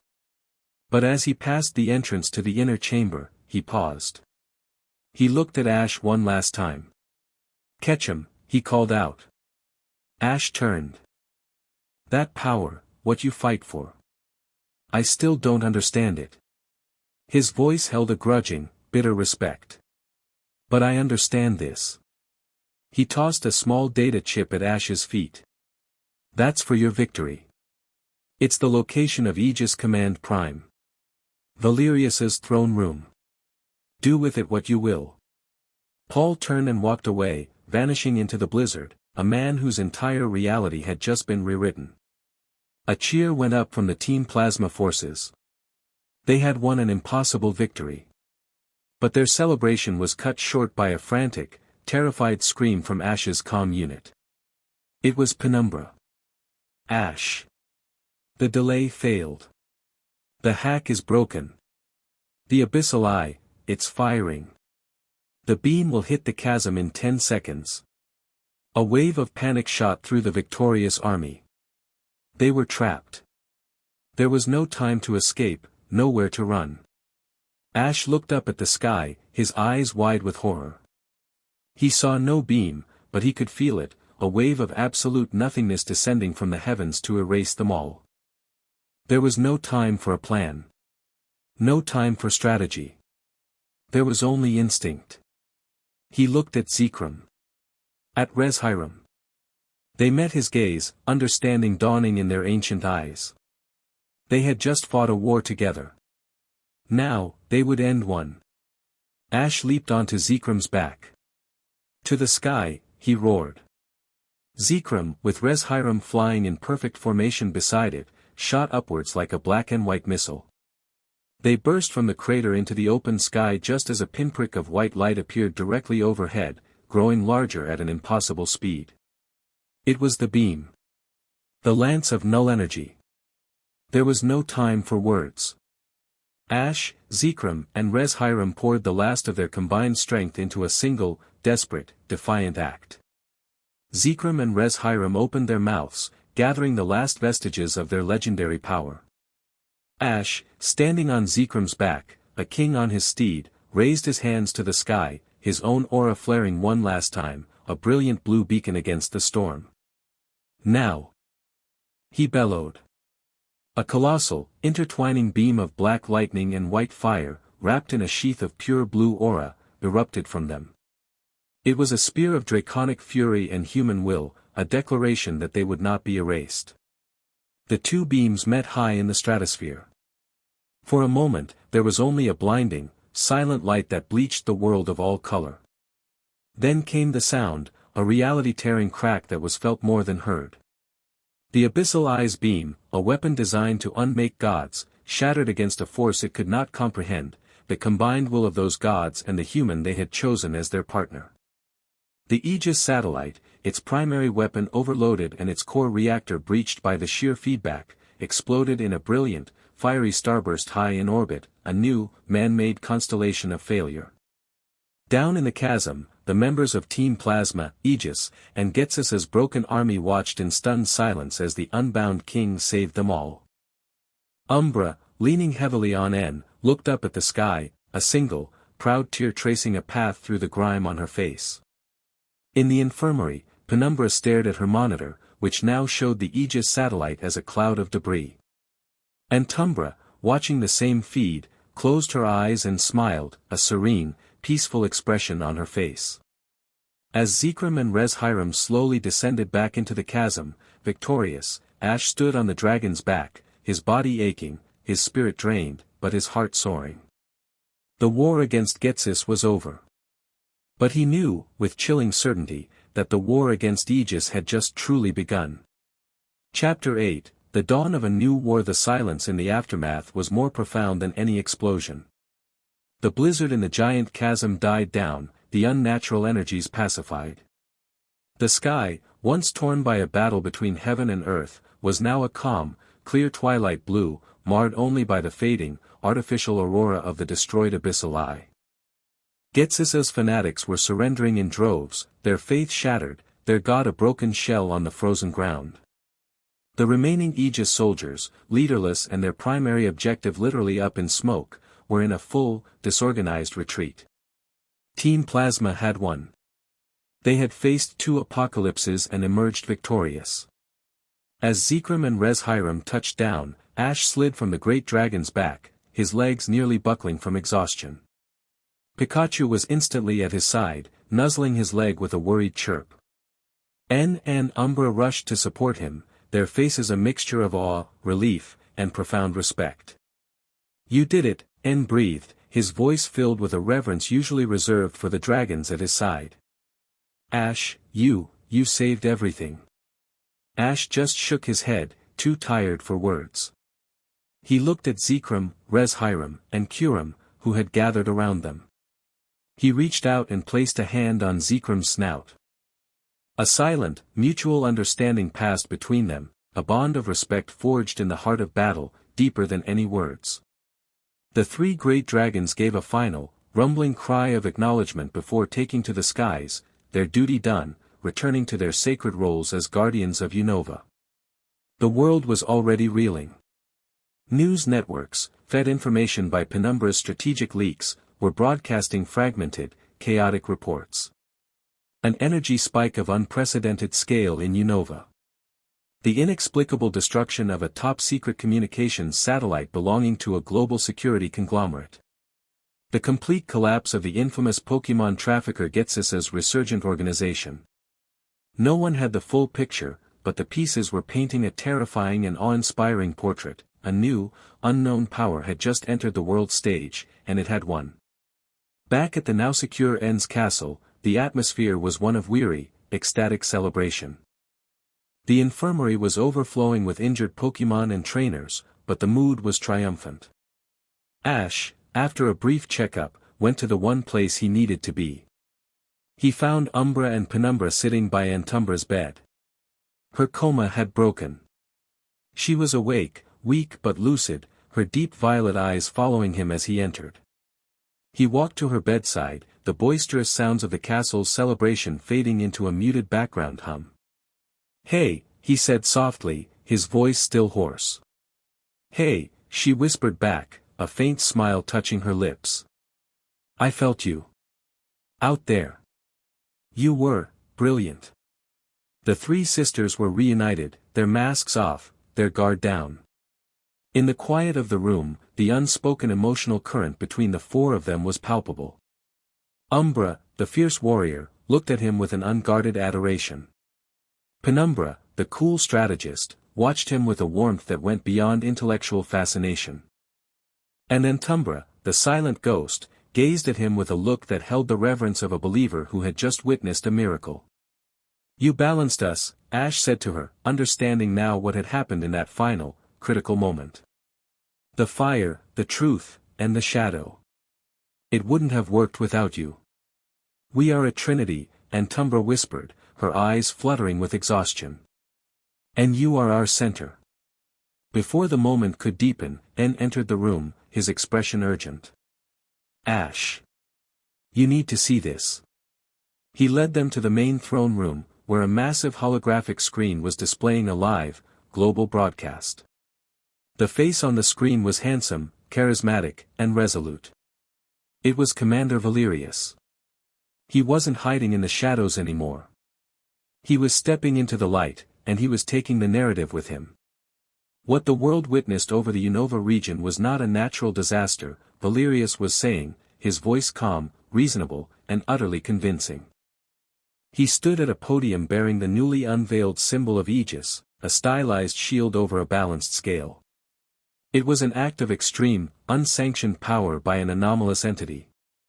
An individual known as Ash Ketchum. Ash's picture flashed on the screen beside Valerius, a grainy shot from one of his league battles. For months, Valerius continued, his tone shifting to one of grave concern. A clandestine organization known as Aegis has been working to monitor and contain such threats. We have operated in the shadows because we believe in order, not alarm. But we can be silent no longer. The entity known as Ketchum, in his reckless conflict with the terrorist Getsis, has unleashed forces that nearly destroyed a nation. He and the rogue legendary Pokémon he commands are a threat to global stability. He paused, letting the weight of his words sink in. Aegis is not your enemy. Chaos is. Unchecked power is. We do not seek to harm Pokémon. We seek to protect the world from the cataclysms that arise when their immense power is wielded without oversight. The weapon we were forced to deploy today was a last resort to prevent a regional extinction event. Its failure is proof that our current methods are insufficient. He looked directly into the camera, his eyes burning with fanatical sincerity. Therefore, I am officially announcing the activation of the Olympus Project. A new, global initiative to defend humanity. We will be recruiting the best, the brightest, the strongest. We will develop the technology and train the soldiers necessary to face down these gods, and the anomalies that attract them. This is not a declaration of war. It is a declaration of defense. For our homes. For our families. For our future. The broadcast ended, leaving the throne room in stunned silence. That son of a bitch, Umbra spat, her voice dripping with venom. He's twisted the whole thing. He's made us the villains and himself the savior.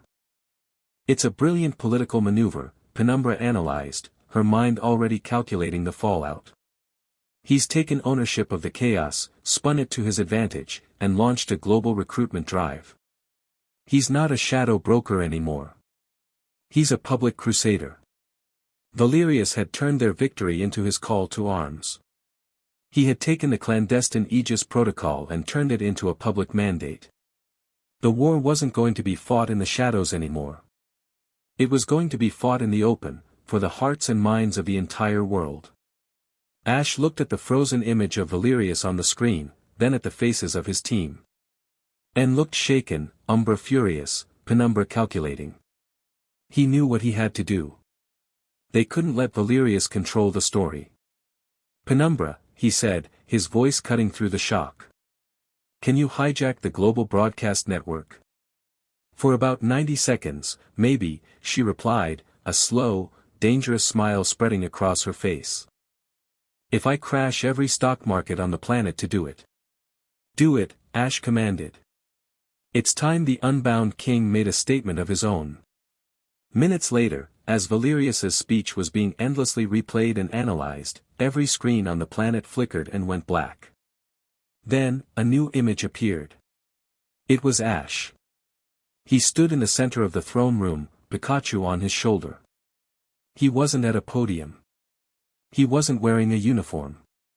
He was just a trainer, his expression serious, his eyes holding the weight of the battles he had just fought.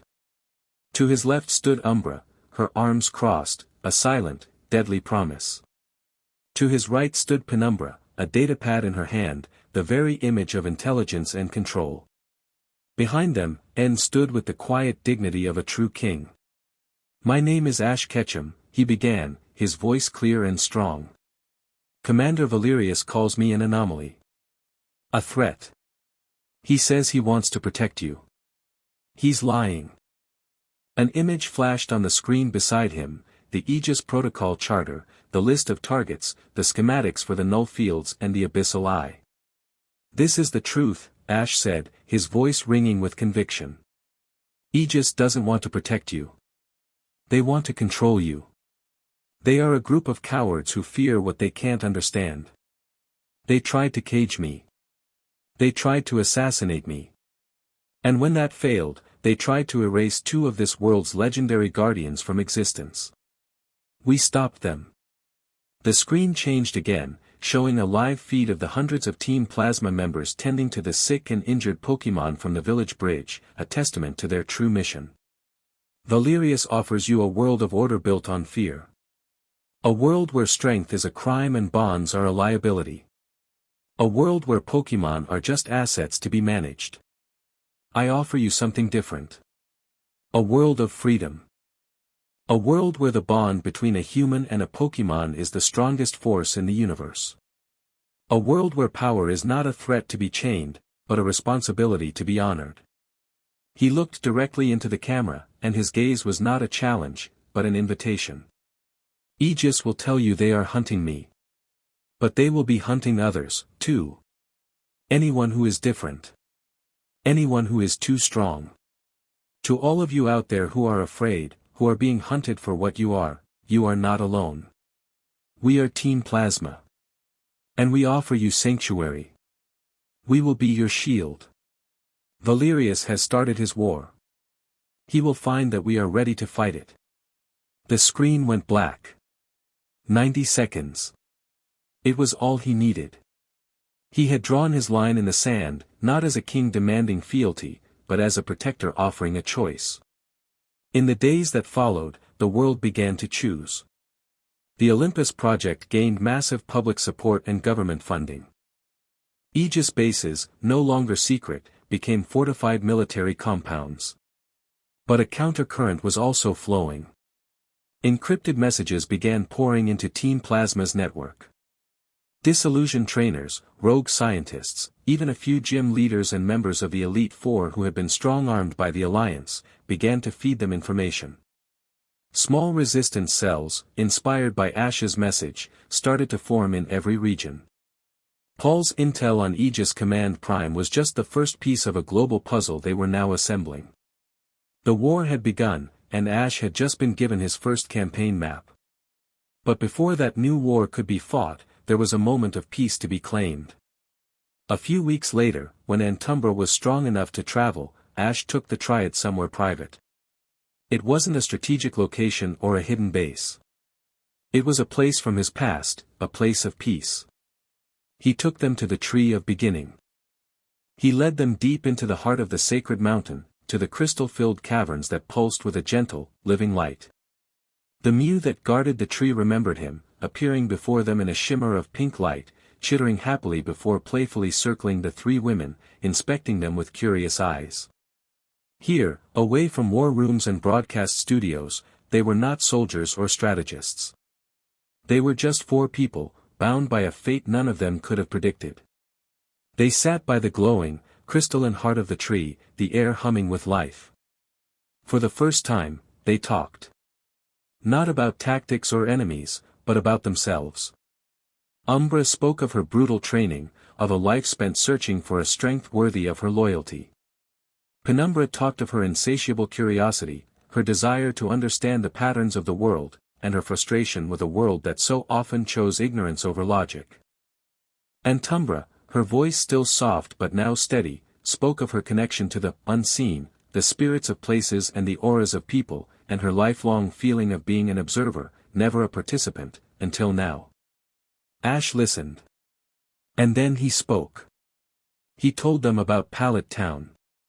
About the betrayal, the loss, the cold rage that had almost consumed him. And he told them how, in the darkness, they had become his light. "I don't know what this is," he admitted, looking at the three of them, his gaze open and honest. Us. It's not like any bond I've ever known. It's a bond forged in fire," Umbra said, her hand resting near his. "It's stronger than any other. It is a logically sound strategic alliance that has produced optimal emotional outcomes," Penumbra added, a rare, shy smile on her face. "It's a shared soul," and Tumbra finished, her violet eyes meeting his. Split into four. There was no grand declaration, no dramatic kiss. It was quieter, deeper than that.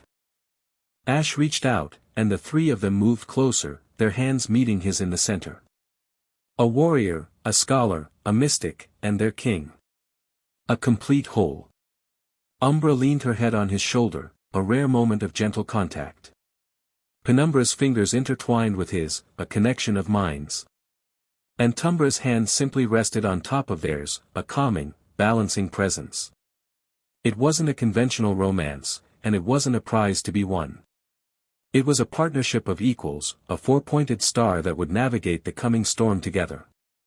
They spent the rest of the day in that peaceful sanctuary. Umbra and Ash had a gentle, exhilarating spar, their movements a dance of familiar combat. Penumbra and Ash sat for hours, sketching out potential strategies on a datapad, their minds in perfect sync.